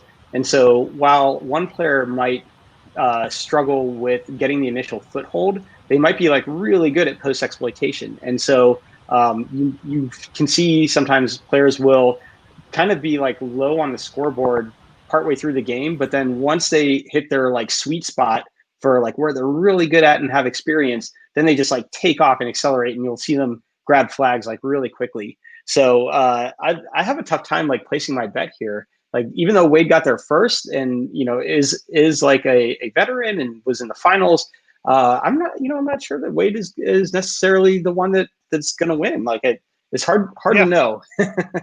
It's all about like Wade's really good at web pen testing, but it does show that like once he gets on the box, his skills are a little bit lacking. He may be more of a Windows guy, but like he's just struggling at finding exactly what to do with Kubernetes. And I'm with him there. Like my Kubernetes knowledge is definitely minimal. So I'd be flailing as well. I'm very happy to be on this side of the fence and not on his.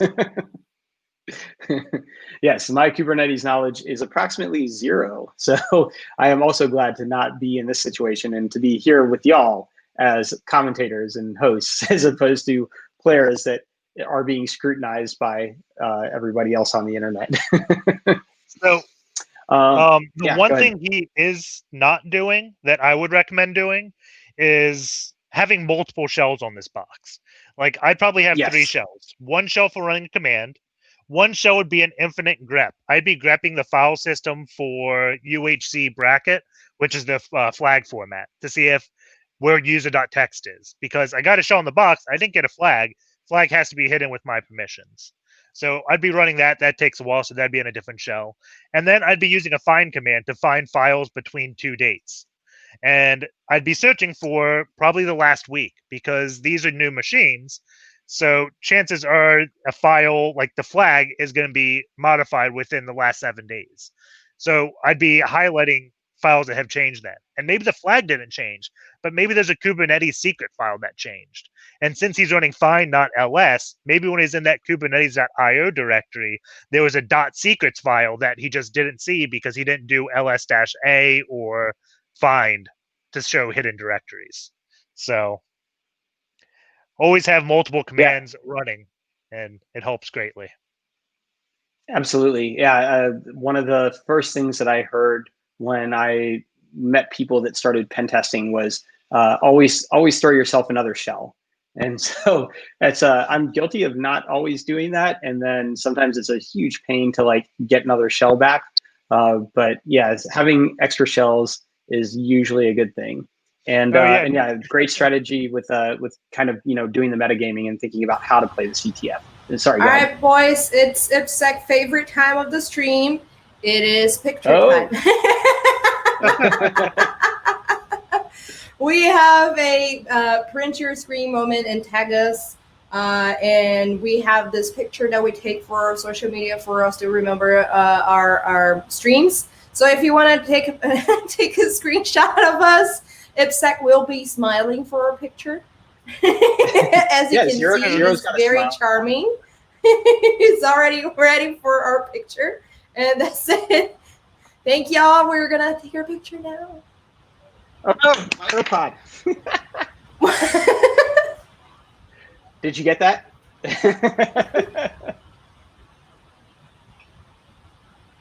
And that's it. Did y'all take it? Can I move? I can't even see the chat with this shit in my head. All right, that's enough. That's enough.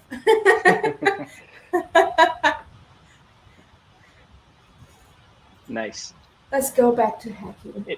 IPSEC's photo is of his own site, ipsec.rocks. Oh, that's what I had up? I tried to switch with the smiley. I think I may have. I don't know. I'm on my Mac right now, which I'm not normally on because my house is in shambles right now because I'm in the middle of a move. Zutu says that they think you blinked IPSEC, and so we have to take the photo again. And DameSec, you're right. I was definitely getting my CG Silver's OSINT CTF t-shirt in. It's a super comfortable t-shirt. I just wore it because it was in the front of the stack today. But this is actually from the first OSINT CTF that I ever played, and I also happened to win that OSINT CTF. So the shirt has a special place in my heart, and I also love the Silvers. They're an amazing family. What is going on with this picture? Yeah, IPSEC, we've got find between on your video. There it is. Now we're back to 0. Okay. Were you trying to give hints? No, I did that when I was talking to find between two files. Yeah, the for the time differentiation, timestamp differentiation. Yeah. You know, I think we've talked about before in the past about ways that the CTF authors could like mess with the players, and I'm not generally a fan of that unless you've got like really, really skilled players, you know, that are aware of the tricks that you might be employing. But time stomping something, I feel like if you're an advanced enough player to like know how to metagame the CTF that way, like time stomping a file of interest and changing its timestamp, I think that's fair. That's in bounds, I would say. Oh, you know what's hilarious? Someone tried to do that to me on a Windows CTF, but Windows is either 16 byte or 32 byte. Huh? Mm-hmm. So I was going to ask, did they forget to move the file and then move it back? Yeah, but the time format of Windows is, I think, a 16 byte integer, which means it's relatively 16-bit. My bad. Sorry, but I was like, oh my god, that like what information are they capturing in 16? No, it's like 16-bit or something. It's a long integer. So it's relatively unique for you to have two files with the exact same timestamp because you're going into like the ultra nanosecond. Yeah. But then that would be more than the 32 bits, right? That would be was it maybe like a 64-bit integer? Maybe. Okay. But anyway, so I don't know what it's a exactly it very is. All I granular. do is look at timestamps, and then if I see like 4 or 5 zeros, then I know it's a timestamp. Oh, right. Yeah, yeah. Because you don't get that level of granularity with the timestamp. Yeah, because you're only doing up down to the minute when a file system does it to that super in-depth second. So it's Yeah. like when you're trying to get gas and you try to stop exactly on $20.00, you never really do it. So that's kind of like you're looking at timestamp, like, okay, let me find all the ones with a lot of zeros. Okay, this is probably a man-made timestamp. And again, just like the Yeah. Who Am I, it's now interesting to me. Yeah. Wow. Really good signal. That's excellent. Silvano asking if there even is a second flag on this server. It's in completely different infrastructure. They just have to figure out where it is and how to pivot to it. But yeah, man, that's so funny. I wrote like time stomping stuff a long time ago in a former life, and my malware that I wrote that did the time stomping, it would do the time stomping correctly, but it would also time stomp the directory as well. And like I think Meterpreter had like recently added time stomping of a time stomp function at that point, but they did not time stomp the directory. So my like as far as I know, my malware back then was like the only thing that would actually do the time stomping. But yeah, I definitely would have had all of those zeros. I don't think I went back for like that granularity. Although I don't know, I read what was doing was mimicking other files in the target directory where I was dropping my binary. So that's where I get back to you. It's because it's, I just verified 32-bit integer. Because it's that okay. like in depth, you also won't have 2 files with the same exact timestamp. So like if you had Yeah, a right. PowerShell command and then like PowerShell command 1 was write file, PowerShell command 2 is write second file. Those 2 files have a different timestamp just because like they didn't happen in the same ultra nanosecond or whatever that name for that super microsecond is. Yep. Like those 2 Yeah. instructions did not happen simultaneously, so they have different timestamps. So now you doing your, I'm taking the timestamp of this one file and putting it over top of this.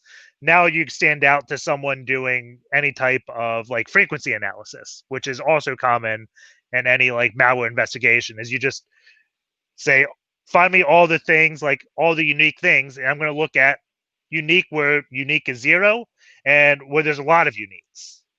And just finding that, or instead of unique, I mean duplicate. So when there's no duplicates or when there's a lot of duplicates, those are the 2 things I'm concerned about. In the middle of duplicates, it could be something, but if I start like tackling that branch, I'm going to have way too much data to go after. So I'm just going to go after the 2 like outliers. And generally outliers are where the hackers live, right? We try to break all the rules. We go outside of those bounds. So Yep. when you start looking at only outliers, you'll start finding a lot of suspicious things.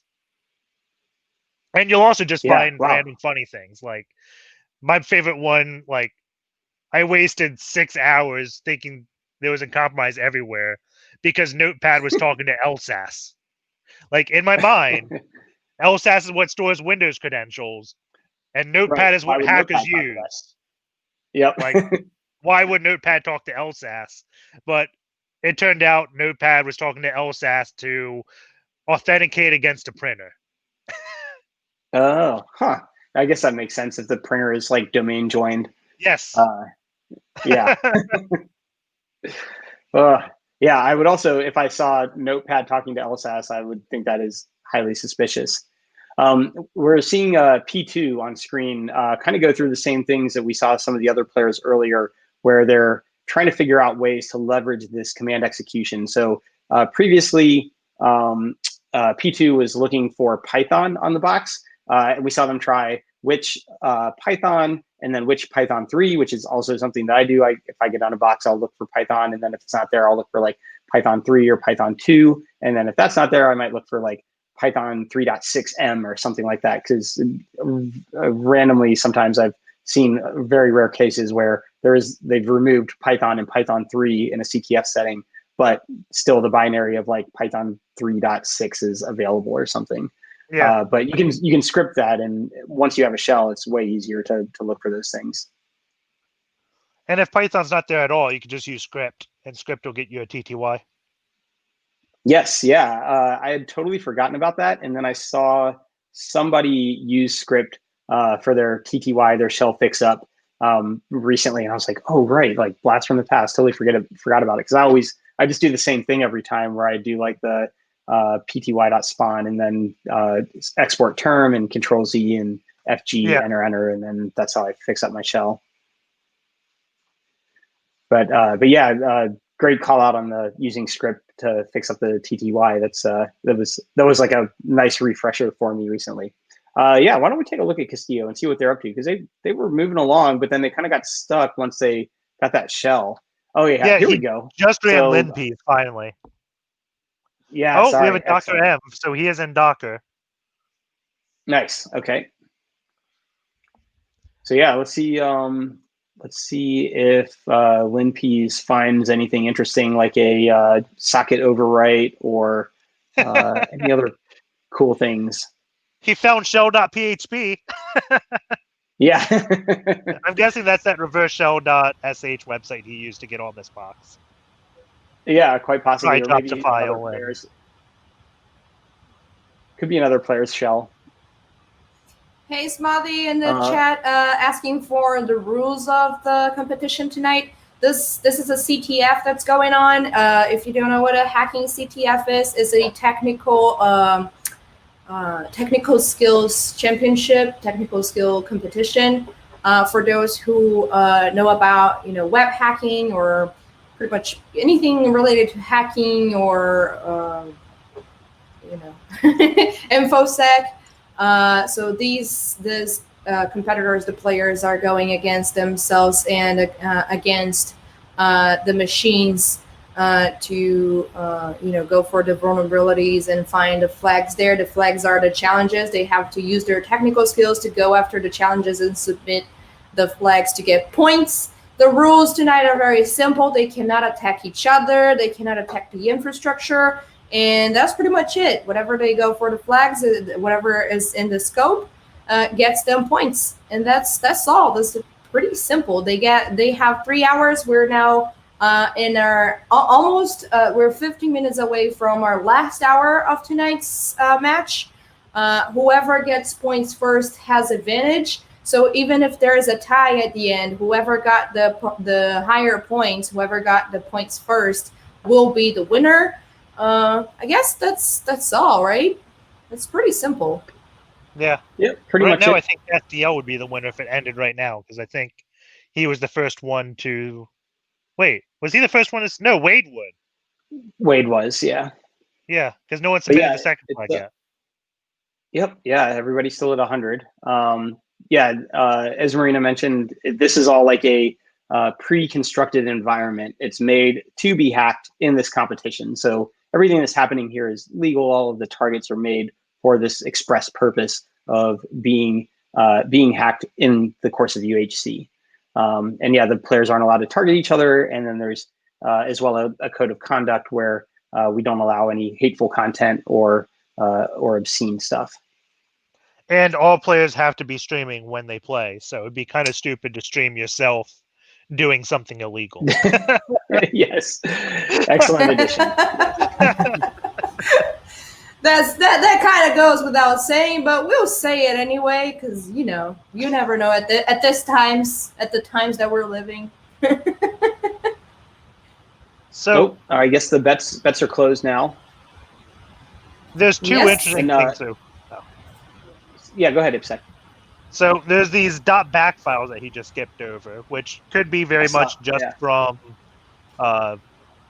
application installs. But there's two things I think Linpeas isn't going to be seeing.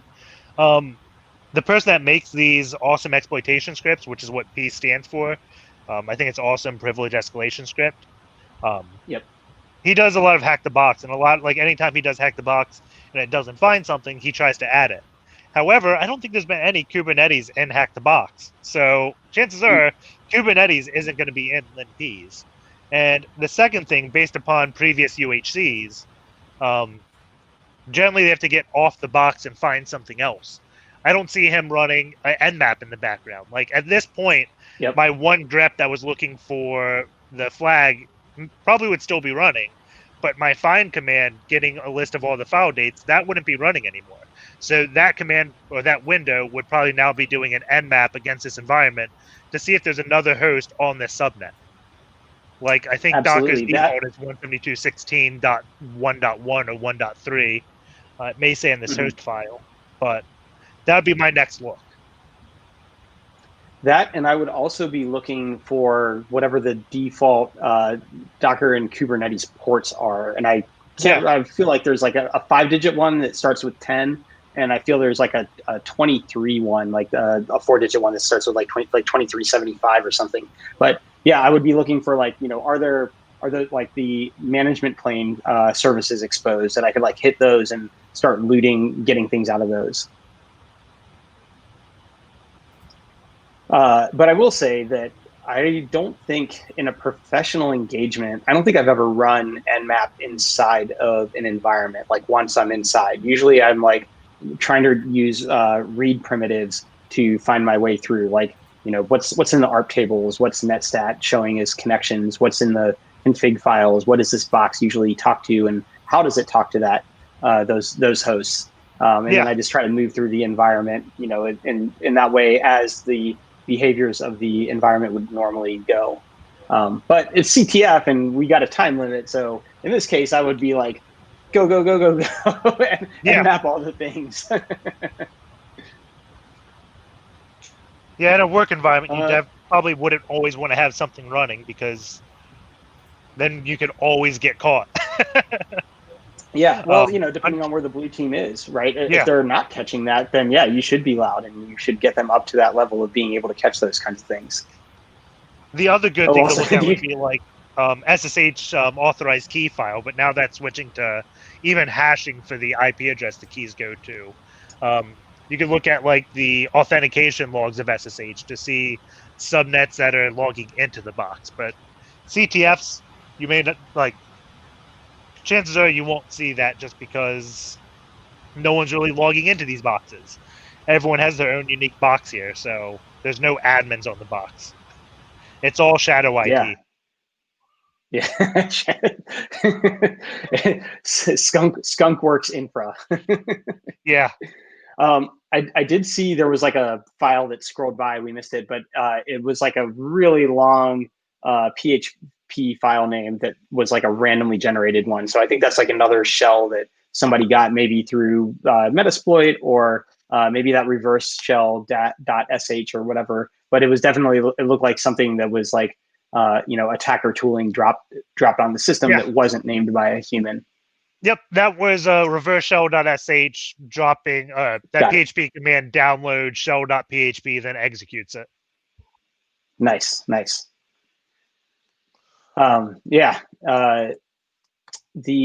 it is. The QI, FU, et cetera. .php. It looks like, I think it's just a Z, but it looks like there's an upside down question mark in the middle of it. I'm like, that would be wild. But without tab completion, would the shell actually be able to open that file? Yeah. So here at this point, I would like, if I didn't know anything about Docker services or Kubernetes services to go look at for like the management plane, which I know pretty much nothing. I just know that those ports and services exist. I would be definitely checking those .back files that you mentioned, IPsec, that we saw in the WinPs output. And there was also, it looked like a couple like SQLite databases. The directory paths, they look like they were something. Go to Waid. I'm sorry. I have to interrupt y'all. I know you're all excited, but Waid got 150 points extra. He got the second flag, so Waid is now with 350 points. Nice. So he did something you wanted to do. So instead of running nmap, he ran the command env to get his environment variables, and Kubernetes puts the management IP address in the environment variable. So awesome. Another read primitive that I love is checking the environment, especially if you get, we were talking about arbitrary file reads earlier. If you can read like /proc/self/environ, you can get really helpful data out of there sometimes. Yeah, GPG keys. There's some good stuff in here. Yeah, the downside Yeah, when you read environment variables, like, is this default or is this something they put in? Because there's so many things. Like that GPG key could just be like Drupal's GPG key to pull updates. Yep. Like, it may be nothing, it may be everything. You don't know. Yep. I mentioned in a tweet in a gist today that taking notes is so important, and this is something that I would definitely be noting. And then if I came across something that needed GPG to decrypt it, or maybe needed like signing or something like that, I would immediately have access to this data from the GPG stuff and start. That would be a good starting place to go pull on that thread and go hunting. All right, y'all. Yeah. DS S3715 cheered 100 bits and said hello, IPSEC, and showed some love for IPSEC. Thank you, DS. They also cheered 1,000 bits and said Bible thump 1,000. I'm waiting for your message in Portugal for hacking. I don't know what that means, but yeah, that's what happened, y'all. I take no responsibility for this message. Yeah, we're the messengers. Big up to Gius and Bible Thump. I suppose I don't know if Bible Thump is on the stream here, but big ups to y'all, and Gius, thank you so much for cheersing us with 1,000 bits. Next time, can will Twitch allow 1024, because that's kind of a better number, I think, than 1,000. Do you still want your refill? Did you give up on it? Oh right, yeah. I meant to go get a drink, but then I got excited because they had a new shell. All right, I will be right back. Okay, while he's getting his drink, I think we're looking at Waid, and he is currently downloading an nmap static binary. And he's probably going to nmap one of those Kubernetes service hosts that was in his environment variable. The static binary just lets him run nmap without having any dependencies on it. If you didn't do static, then you'd probably need a lot of just random Linux libraries. And before doing nmap, he tried to run ping and other things, and those binaries weren't on the box, which is kind of indicative of it being Docker. It's just a minimal install of a website with Drupal, and the Drupal instance didn't require ping, so ping was never installed. Now he's running. This is a Drupal-geddon script he's running. So Ruby Drupal-geddon.ruby, and then the website. So it looked like his shell had died. And this is one of the things that 80 was saying, is always have multiple shells, because nothing's worse than having a shell on a target, doing something, losing your shell, and not being able to get a shell again. So if you always get multiple shells, you avoid that happening. And if the web exploit doesn't work twice, you can always launch a shell from your shell and just always have that backup shell. It's super handy to have.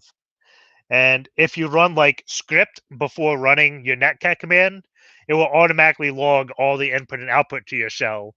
So if your like computer crashes or something, you can go back and at least look at the log of what your shell did if you weren't taking good notes. So always highly recommend doing things to just log all the input output of your commands. It also comes in like super handy if you're doing work, and as you're working, the client system goes down and they blame you for that outage. You're like, well, here's all the commands I ran. I wasn't even touching that.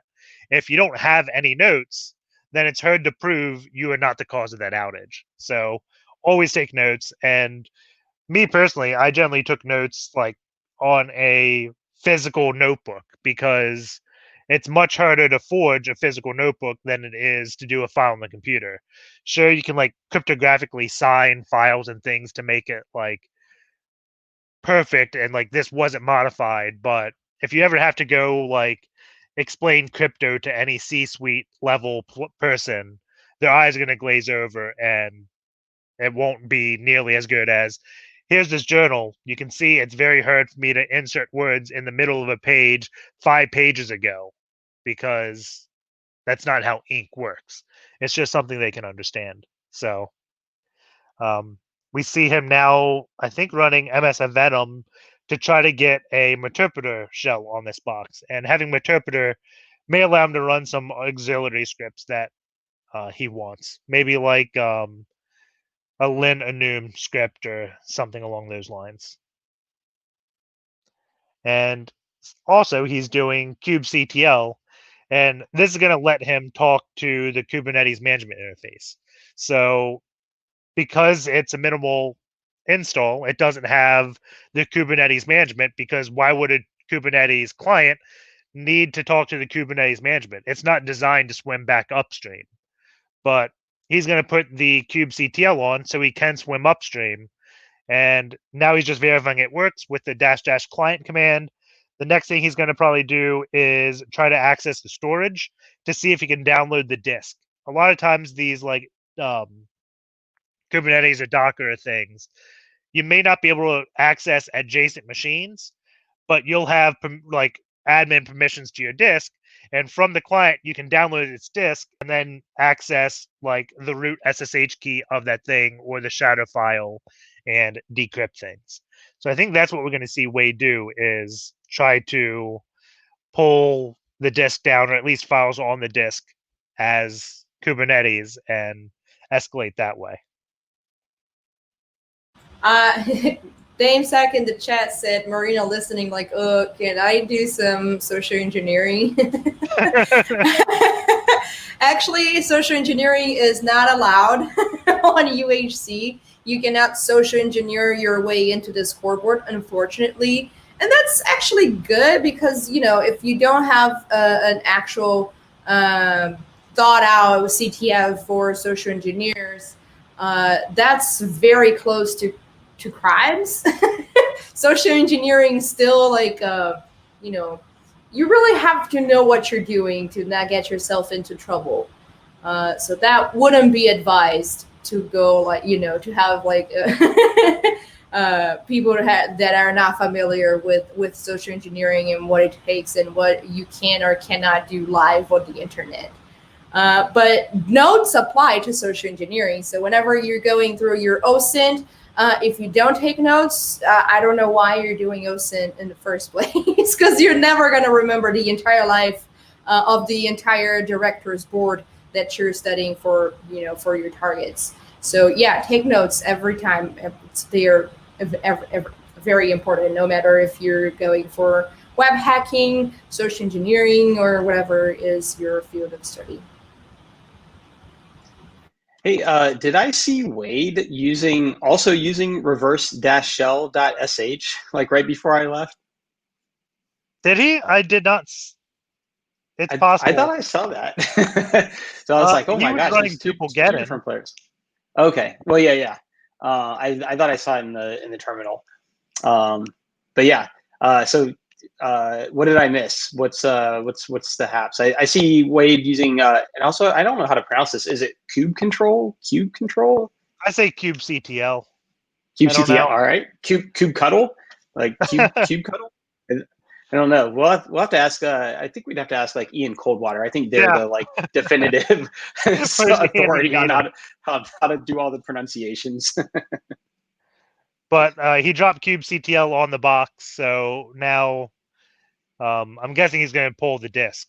We'll see exactly what the thing he does is. Excellent.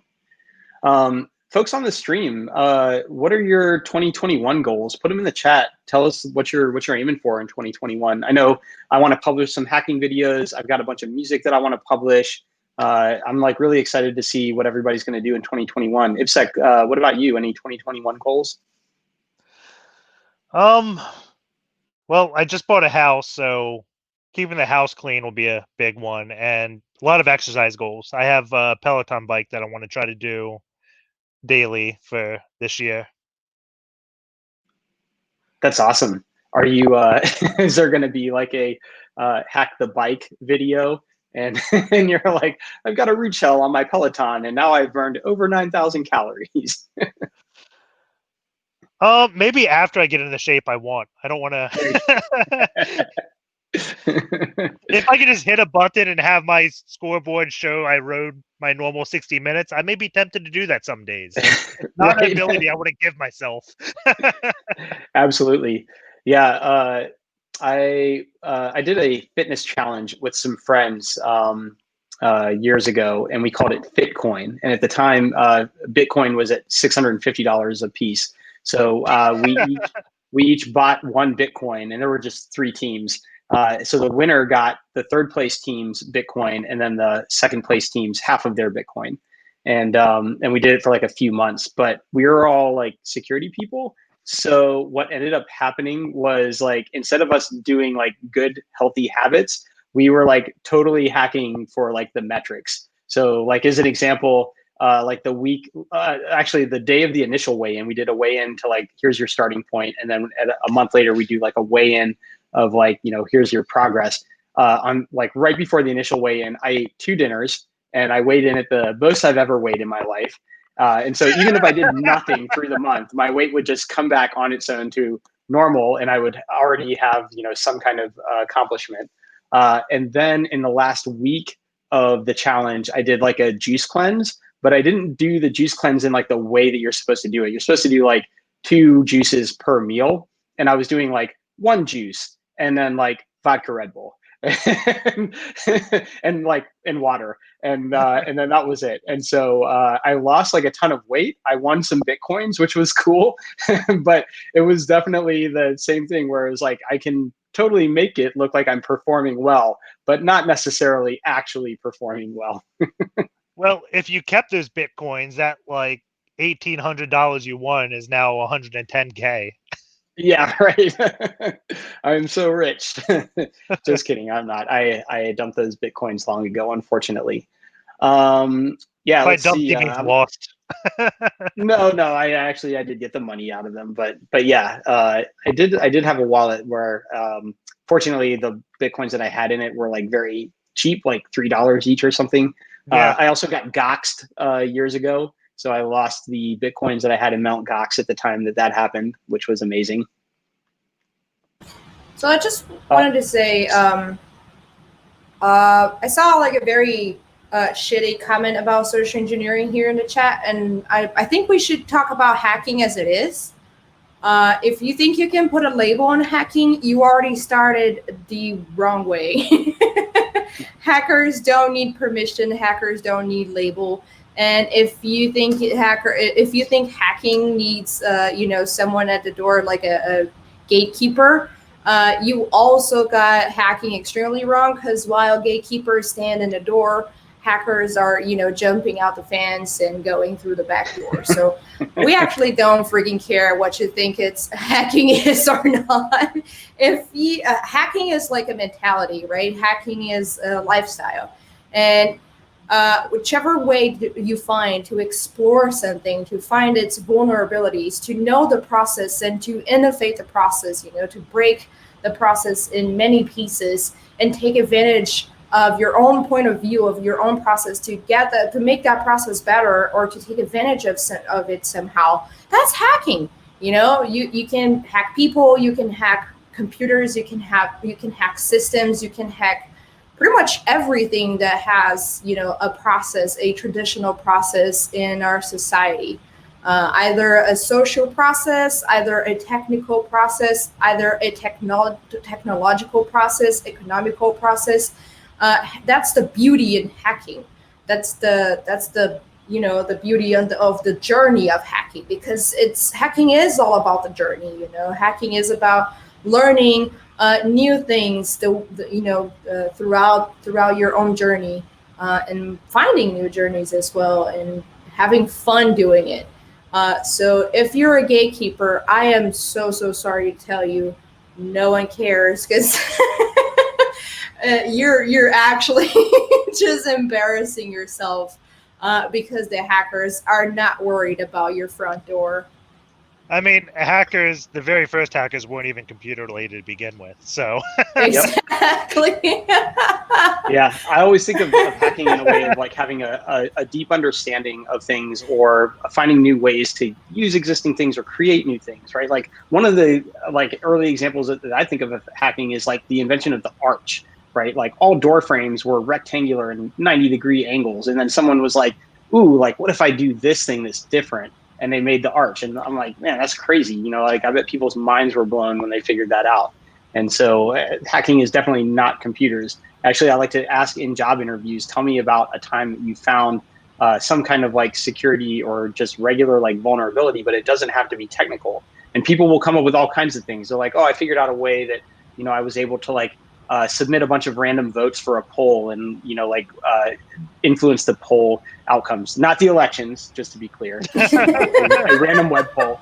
Or, you know, like I was able to like, one person told me that they figured out that if you trained an Alexa skill, AWS would give you $100 of credit. And so they just like wrote a Lambda that would like train an Alexa skill, and then they like would stack up $100 credits every single month in their AWS bill. And I'm like, that's hacking, right? There's no like memory corruption exploitation that you're doing, but you've like figured out some loophole in the process and figured out like a cool way to use the process in a way that it wasn't intended. So I always think of hacking as wide open. I think the term itself, the name, how it got popularized, for hacking, for computer vulnerabilities and systems vulnerabilities, didn't even came from computers, right? It came from like people doing pranks to each other or something like that. And building stuff. Yeah. It was essentially just a bunch of glue to get something cool. Like taking two things that had basic functions and then combining them to do something unexpected. I was really hoping you said they trained an Alexa skill to make Alexa skills and had Alexa make Alexa. Yo, dog, I heard you like Alexa. That would have been amazing. So like the Alexa skill has like an API, like an access key embedded in it, and so it just like plays a recording of itself to like create a Lambda to train a new Alexa skill or something. I did want to go back to the chat because I saw some really cool responses to New Year's goals. People want to get 3 new certs and get more done on Try Hack Me. People want to learn binary exploitation. Security Plus, teaching Python, finishing your bachelor's degree. These are all amazing goals. And if one of your goals is by chance to get an OSCP certification, then you should definitely stick with us through the end of the stream because we've got Offensive Security sponsoring tonight, and they are giving away a pen testing with Kali course plus 30 days of lab time plus an OSCP exam attempt. So just by being here with us tonight, you could potentially fulfill one of your 2021 goals, add a dope addition to your resume, hack the planet, get your OSCP. I know it's on my bucket list. I do not have an OSCP. So one day when I'm good enough, I would like to get an OSCP.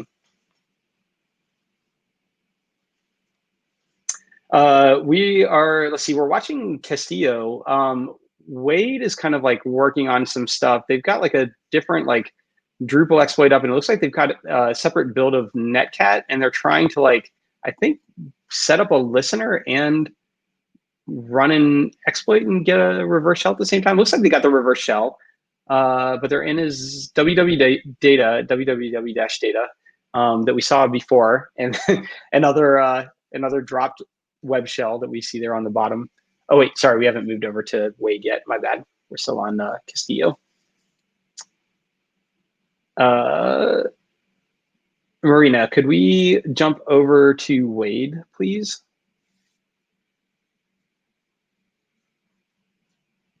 Oh, Marina dropped out. All right. So IPSEC, what else is new with you? Sorry. No problem. That happens like all the time. Like I'll be on like a hangout or a meeting with somebody and they mean to like mute their mic, but then they accidentally hit like hang up, or at least that's what they tell me. I don't know if they're being polite or they just didn't like the joke that I made. I can never tell. I have like this freaking new mouse, like the little mouse. We're watching Castillo. They just got a new flag. They Oh, just wait. got that second flag. That was Let's amazing. go to the scoreboard. Let's go to the scoreboard. Why did I say to jump? I should have said stay there and let's see how this flag happens. I've been watching the wrong thing. 300 points for Castillo. So now he is in second place. Waid is first place with 350 points as well. And now Castillo is also up there, second place, 350. And we officially are in our late game. So we are in our last hour. That's very good. All right. So, what was did you catch what the flag was? Was it in the environment? Did you have to make a curl? Oh, yeah. I didn't see how they got access to the environment variables. I don't know if, I don't think that LinP's dumped the environment variables. I just saw it in the shell output. Yeah. But the flag was in the environment variable? Yes, yeah. Yep. Okay. Just as you had caught with Waid getting that flag. You know, grepping the file system for UHC would see that. Yeah, right. Well, yeah, right. If you do proc, I often ignore proc, and so I would not have caught that in my normal workflow. I need more caffeine. Asking when the next UHC is. We are here weekly. The prelims happen on Saturday. It's open to everybody. Anybody can play in the prelims on Saturday. The top 10 players end up in the Sunday competition, which is where we are right now. And sorry, you were saying? It would have seen it in the .bash environment file. Oh, there's a .bash environment file? And Etsy. Oh, it's like okay. .bash_env, I think, or something. But yeah, okay. That environment gets populated from files inside the home directory and Etsy. Oh, and wow. the user has to be able to read them, I think. So. Oh, wait a minute. Pichu is now on third place with 350 points, y'all. So he also got the next flag, the medium flag. Nice. They're off to the races. And I kind of want to check out P2 now. I feel like, this might be one of those turning points where perhaps P2 has a more, sophisticated or experienced post-exploitation skill set. And once they get that initial foothold, they kind of take off running, whereas we've seen Waid kind of like struggle a bit moving forward, and as well as who was the other person that got the second flag? Castillo. Yeah, P2 is looking into MySQL. MySQL doesn't look like it is installed, but he could always like upload chisel and bend port 3306. Mm-hmm. And also there's yeah, you're right. I don't know. The credentials look the same there, right? For both drivers, for Postgres and MySQL. And then also note that in that config file that we're seeing right now, they've got an entry there for database and then sites default files .ht.sqlite. And the driver that is selected, that very last line, is SQLite. Yeah, so that's actually one of the files that LinP saw, and that I mentioned that it's one of the things that I would go look at if I wasn't, aware of like looking for the Docker management service ports or the Kubernetes management service ports. So yeah. I would definitely be looting that file right now. And I don't think I'd do it with cat, because that's what happens if you lose your shell. But maybe like strings, if strings is on the box, or SQLite.dump. Yeah, if the client for SQLite is on the box, then I would definitely do that as well. But yeah, be careful of catting things, because sometimes you lose your shell. And as we've mentioned a few times already, they still only have one shell. They have not thrown themselves an additional shell. And the crazy thing is, it's so easy to do because Netcat supports the reuse address feature in the Linux kernel. So if you have a shell in 9001, as soon as it connects, you can stamp another listener in 9001 and get a second shell with the same exact command. Like, you don't have to change anything. Just run it twice. Oh, nice. I was unaware of that. Yeah. Like, stamp a Netcat, connect to it, and then look at your listening ports. You'll see you have nothing listening unless you did the -K option for keep open. But yeah, as soon as you get that shell connection, the Linux kernel does some magic and then stops listening to that port and then directs it to an ephemeral port. And any connection for that shell goes to that ephemeral port, not the original port. Right. Yeah. Sorry, I thought you were saying something different. Yeah, that's where you'll see once the accept happens, the API for sockets, then like a separate port is used for the connection. Yep. So then you can listen back on your original port and just rerun the exploit to get your second shell or your third shell or your fourth shell. Just load them up. That's a good point. Oh, Portugal for hacking. saw somebody shout that out earlier. I think it was GS when they did when they tipped 1,000 bits. But running cat and losing the shell again. I feel like after the first time of running cat and losing my shell, I would find some other way to read files. There's an XKCD for this. Yeah. Also here, I think they're using Terminator and not Tmux. So I think Terminator does have a way to search back, right, in the scroll back. So, maybe here, even if I had lost my shell, I might start just looking through all of the output that got dumped into the shell and looking for either a flag or credentials or something. But that's metagaming, right? We're trying to figure out. Yeah, there's your script fix up that you mentioned earlier, IPSec. I was tabbed out for a second. What was it? Oh yeah, sorry, excuse me. The script dev null -c bash and then backgrounding and then stty raw-echo. I've been in some environments recently where my normal go-tos for reverse shells also like aren't available. So maybe netcat is not in the environment, or that like dev TCP interface is not exposed, and so I've kind of had to also dig back through the archives of doing things like using like make FIFO in Bash, or doing like a Perl reverse shell, and those are like not my go-tos. Those are like low on my list, and I almost never get that far down the list before I get my reverse shell. But just coincidentally, recently I've had to dig out some of those, and that's been kind of fun. A little walk down memory lane, I suppose. Yeah, it's whenever you go to like those super old like IoT stuff, that's when all the old reverse shells are working, none of the new ones will, and you're like, what's going on? Like, oh, it doesn't even have bash, it's dash, but for some reason they decided to symlink dash over bash so it looks like you're in bash. Yes. You just see a lot of weird things. And dash is the one that drops your privileges. Am I remembering that right? Yeah, I believe so. Yeah. And so I usually if something doesn't feel right when I get my shell, I'll try invoking with like a different shell, right? So if I try like bin sh and something's not right, I'll be like, something's not right, I can feel it, and then throw myself a different shell with bash. And if that doesn't pan out, I'll look for other shells that are in the system, which I think you can get from Etsy shells. If you cat like or look at the /etsy/shells file, you'll see what shells are available. And granted, not all of those are files that you would want to use. Like you'll find like /bin/false in there, or like /user sbin no login, I think. So you definitely like wouldn't want to throw yourself a shell with one of those. I like to use dev null as a shell. That's always like really fun.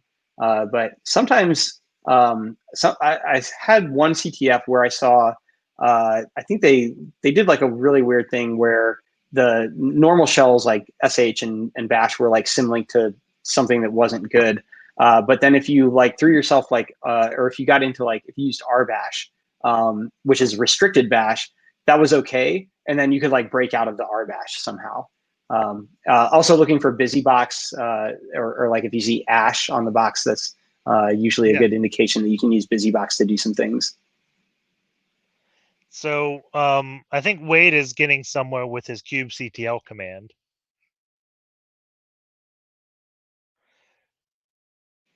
So he All right. did a get pods, and I think it returned what you'll see in terminal in a second when he goes back to it. Nice. So at least he got some output, and based upon the Kubernetes hint on the Drupal post at the very beginning, I'm assuming he's going down the right path. I Yeah. think P2 was going down like SQL databases and things like that, but I think this Yeah, is and the I way to mean, go. I totally agree.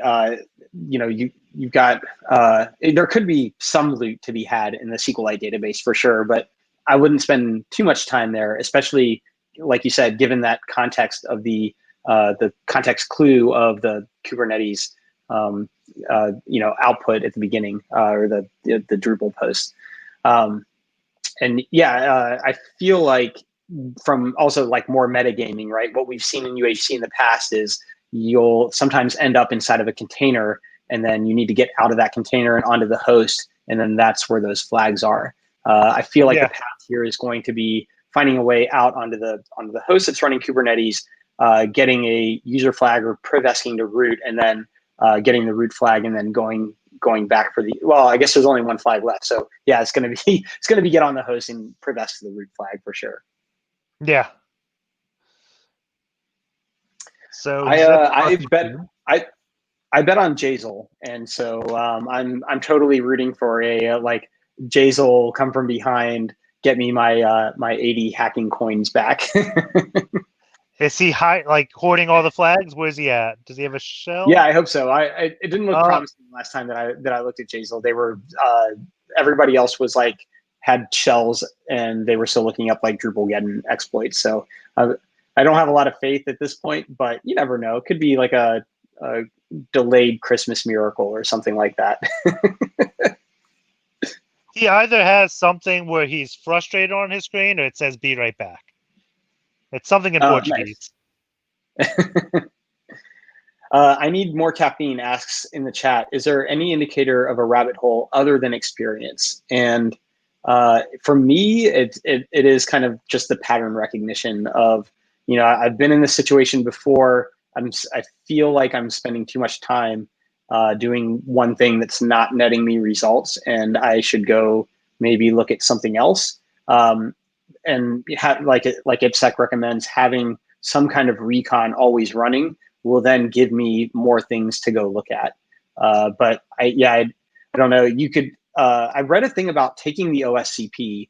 I forget the person's name. The author's name was like something like John J. Hacking or something. But their OSCP guide was like literally like spend 2 hours on a box, and then if you like don't have the box finished, just straight up pause on that box and go do something else.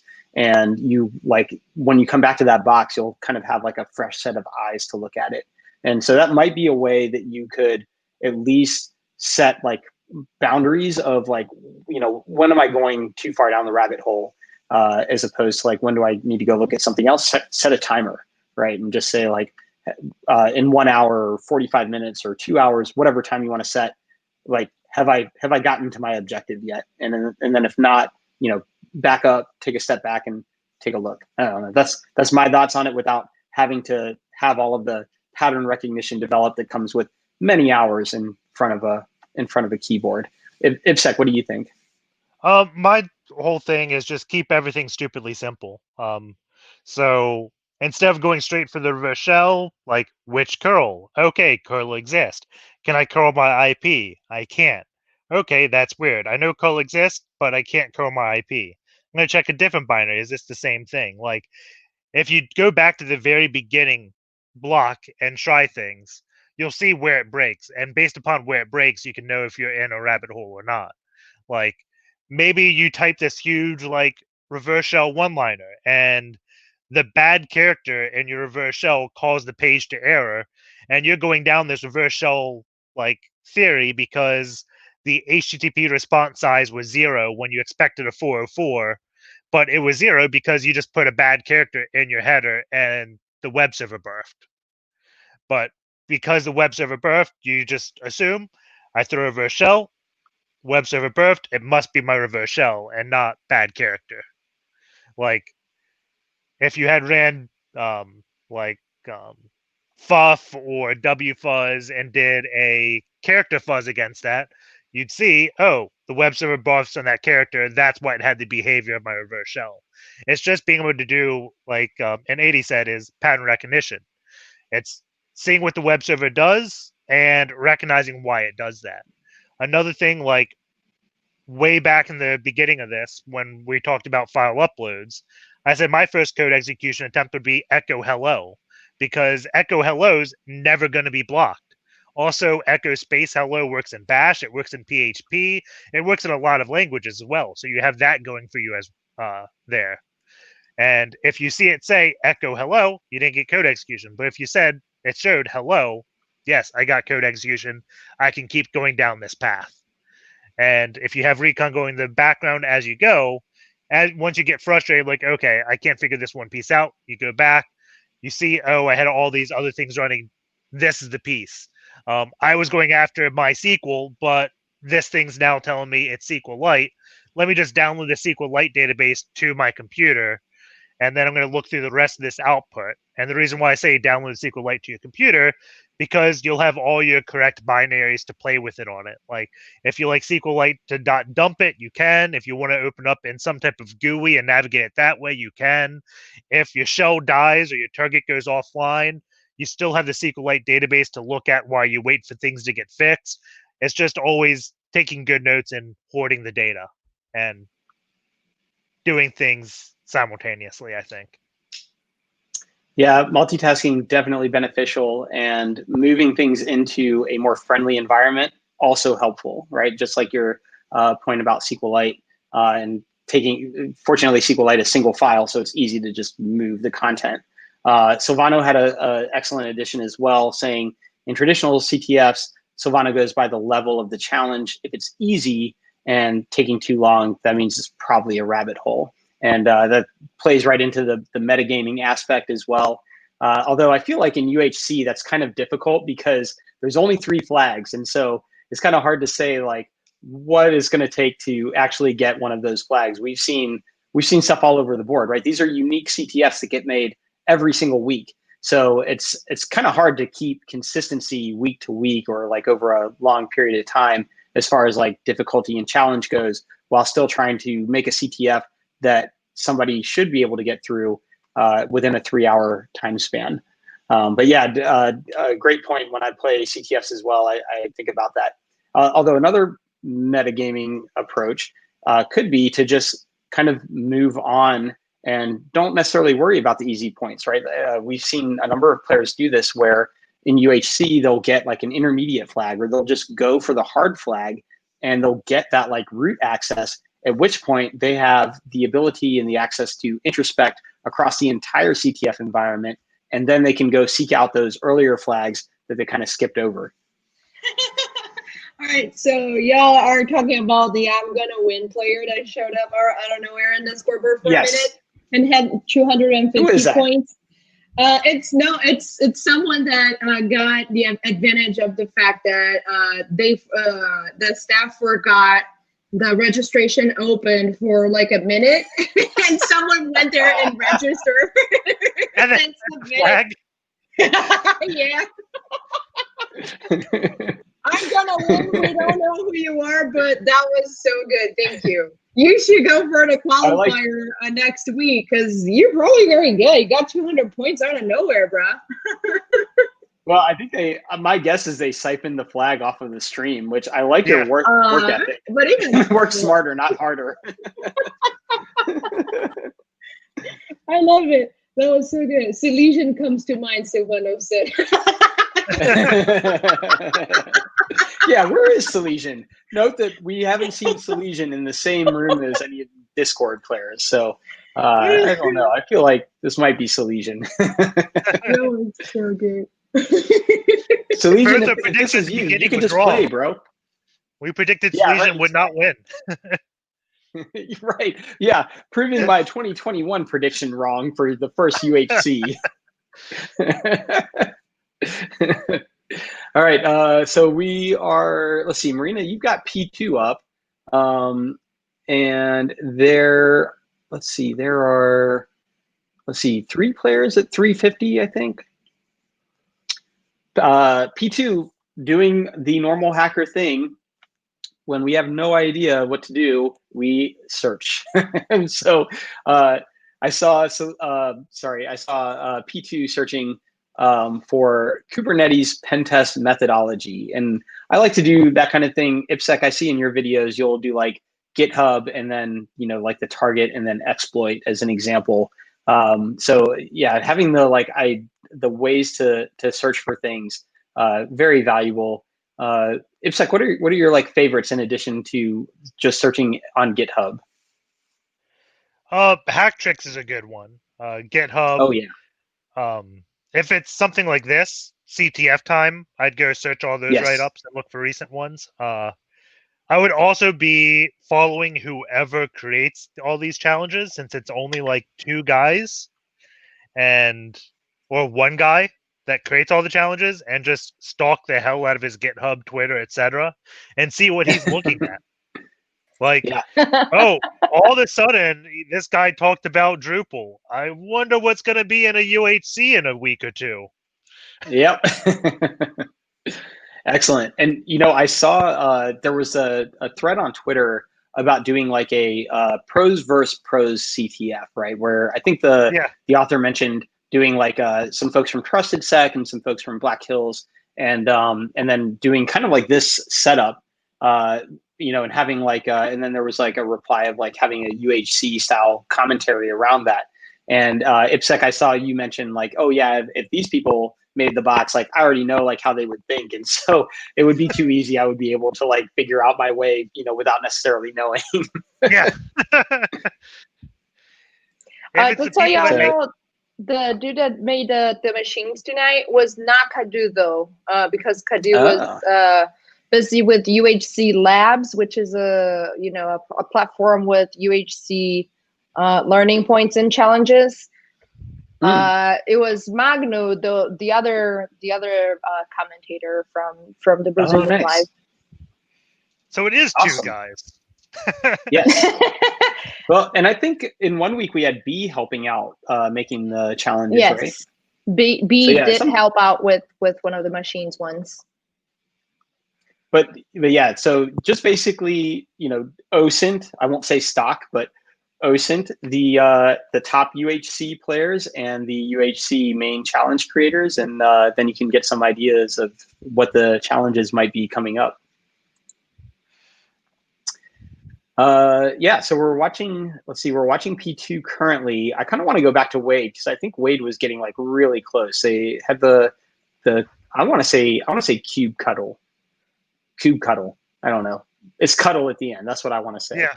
It's so here we go. Cube cuddle exec. And I'm guessing the flags might be similar to Docker, where like IT is interactive and T is TTY. And then this is looking promising. We've got a listing of the pods. So I feel like, I don't know if I would, in this case, I don't know if I would manually jump into each pod. I feel like I would be looking for a way to like just run a command in every single pod. Yeah, I think it's going back to the, did you just get it? No, my other question though is where, like what, in what context does Waid have this shell currently? Is Waid inside a container, or is Waid on the host already? So he's doing this from the Drupalgeddon exploit. So he's got Drupalgeddon, he did the shell, he's executing kubectl, and I think he used kubectl to get him a shell on the shell he was on, but I don't know if he has a permission to do exec.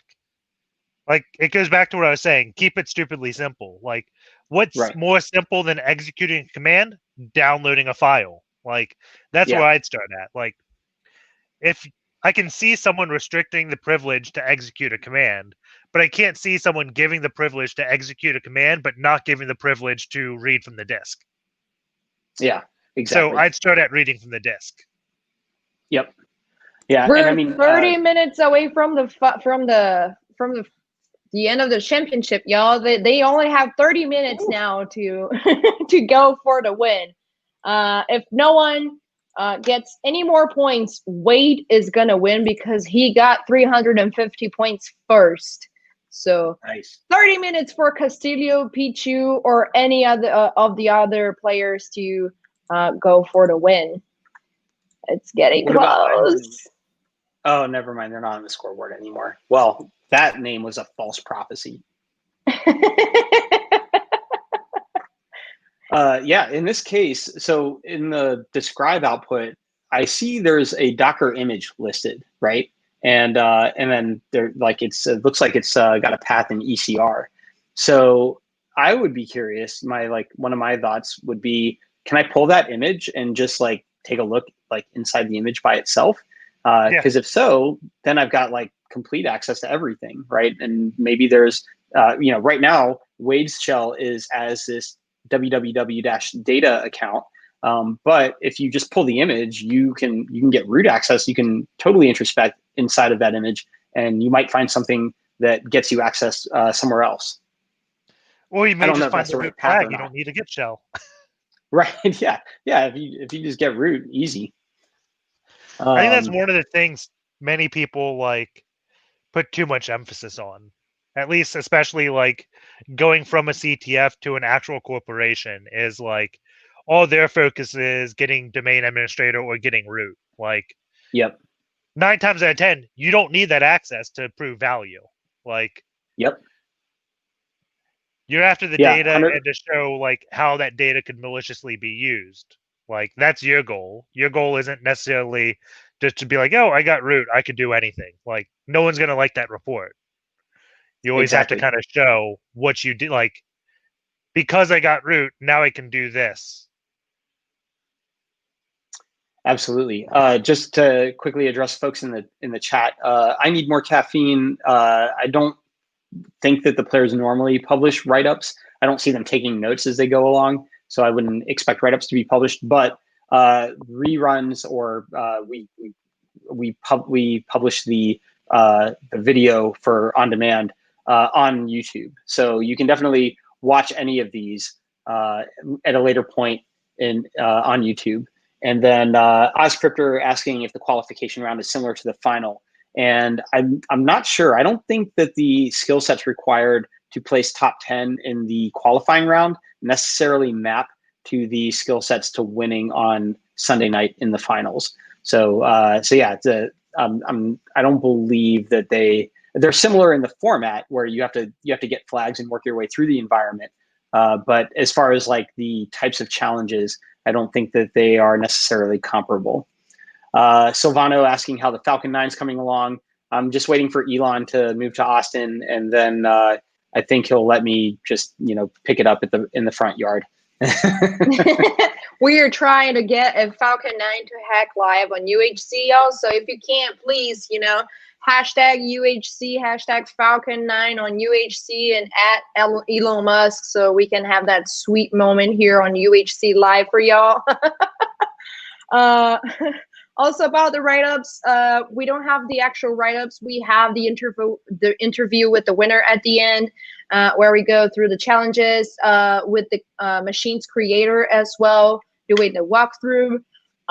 You can also, if you speak a little bit of Portuguese, I guess, go to UHC Labs, where they will have all the machines there for people to learn how to do it. I guess that's it on that matter. And Yeah, if the qualification round is similar to the final, sometimes it is. I already heard Kadu and the machine creators, use the same kind of mindset or use the same kind of subject to do the qualifiers, so the players will have a little bit of a know-how on the finals on Sundays. And also, I saw a hint on the screen not so long ago, so I'm pretty sure now all the players have access to a hint, probably to the medium flag or the root flag.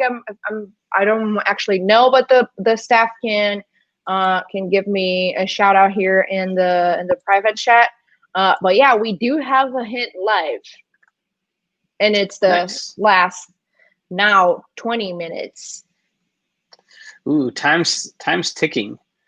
Dame Sec, I am drinking some spiced rum and Diet Coke. And sorry, IPSEC, I got so distracted thinking about Falcon 9s. What were we talking about before? Because there was something that I wanted to add to it, but I can't remember what we were talking about.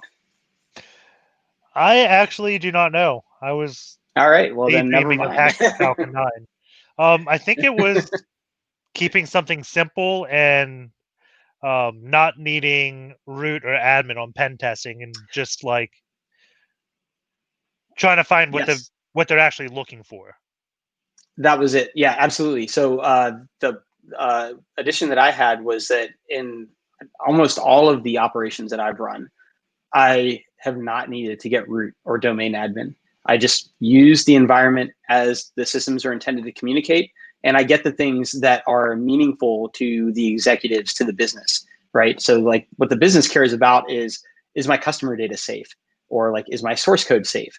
And if I can show the business a way that I was able to compromise the things that they care about, that's what actually matters. It doesn't matter if I got root somewhere. It doesn't matter if I got domain admin. If you just, like you said, if you just tell an executive, yeah, I got domain admin, they probably don't know what that is. This is the problem that I had with my job that I had doing application security. The reports, we just turned in reports, and it was like, take a screenshot of a pop-up, like an alert box on a web page, and just say, I got cross-site scripting on this. And I was like, that means nothing. There's like no context there. Like, how is somebody going to know why that is like a potential issue that they need to go fix? Like if I'm a CISO or a CTO, or I'm like somebody that needs to get budget to work on security in my organization, how do I take this finding that you've given me of an alert box and use that to get money to improve my security? I'm like, but if you can go to the executives or whoever and say, oh yeah, I was able to walk out all of your customer data out the door without getting caught, and now it's in other places on the internet that you have no control of, they're going to understand that's very important. And whatever that means to them, stock price goes down, business suffers, whatever, they will understand why that's important and be able to work towards improving security. So 100% agree. You don't always need root. Root is not the goal necessarily. And sometimes it's actually like detrimental. Like if you're bad at reporting, which a lot of people are, like one of my bounties, like whenever I do pen testing, my favorite thing to go after is old pen testing reports and just see what other people did and learn from them. Yes. But Yep. like if you do a pen testing report and you find a bunch of client data in some folder and you don't show the permissions of the folder, you're like, here, I accessed all your client data and I got root. Well, they handed that report and the people be like, yeah, they got root. They can access everything. Of course, like we fix it. They can't get root. But yeah, what if a domain user had access to that folder, which I've come to encounter a lot of times? Like, it wasn't the root that was the thing, but because you got root, you gave them that scapegoat. Like, okay, we cut the exploit off. They can no longer do that because we removed that one block. When yeah, that we treated block one symptom. We're good. Yeah. And that you'll see that all the time with like even CVEs and like especially like O-Day vulnerabilities that are exploited in the wild. Like you'll see Microsoft release a patch for the vulnerability very quickly. They don't patch everything. Someone bin diffs the patch and like, here, you didn't patch the root cause. We did it another way. Waid is about to get this flag. I'm doing my Leonardo DiCaprio right now. I just saw it. They found that there was a flag that has 35 bytes of content in it, and now they just need the right subcommand for kubectl in order to get the flag. And they're so close. They're so close. Oh, come on. You can do this. You can do this. Oh my gosh. This is reminiscent of the finals, right? When who was it? They had the access to like was it like Weaver or whatever the application was, and I think we it were was like, Kawe, right? click the Kawe. We were like, they just had to click the button. shell icon. So close. Waid is about to get this. Oh my gosh. All right. So Waid, the clock's ticking. You've got 16 minutes. You can do this. We got faith in you. I wish I would have bet on you. I'm sorry. I'm just gonna bounce around really quick because I want to see, like, is somebody else just gonna come in here and snag this last flag? Is anyone even using Cube Cuddle yet? Castillo is looking it up, and they're checking into namespaces and everything. I don't know if they. Okay, so they did get all namespaces, but I don't think that they have identified the particular one to use.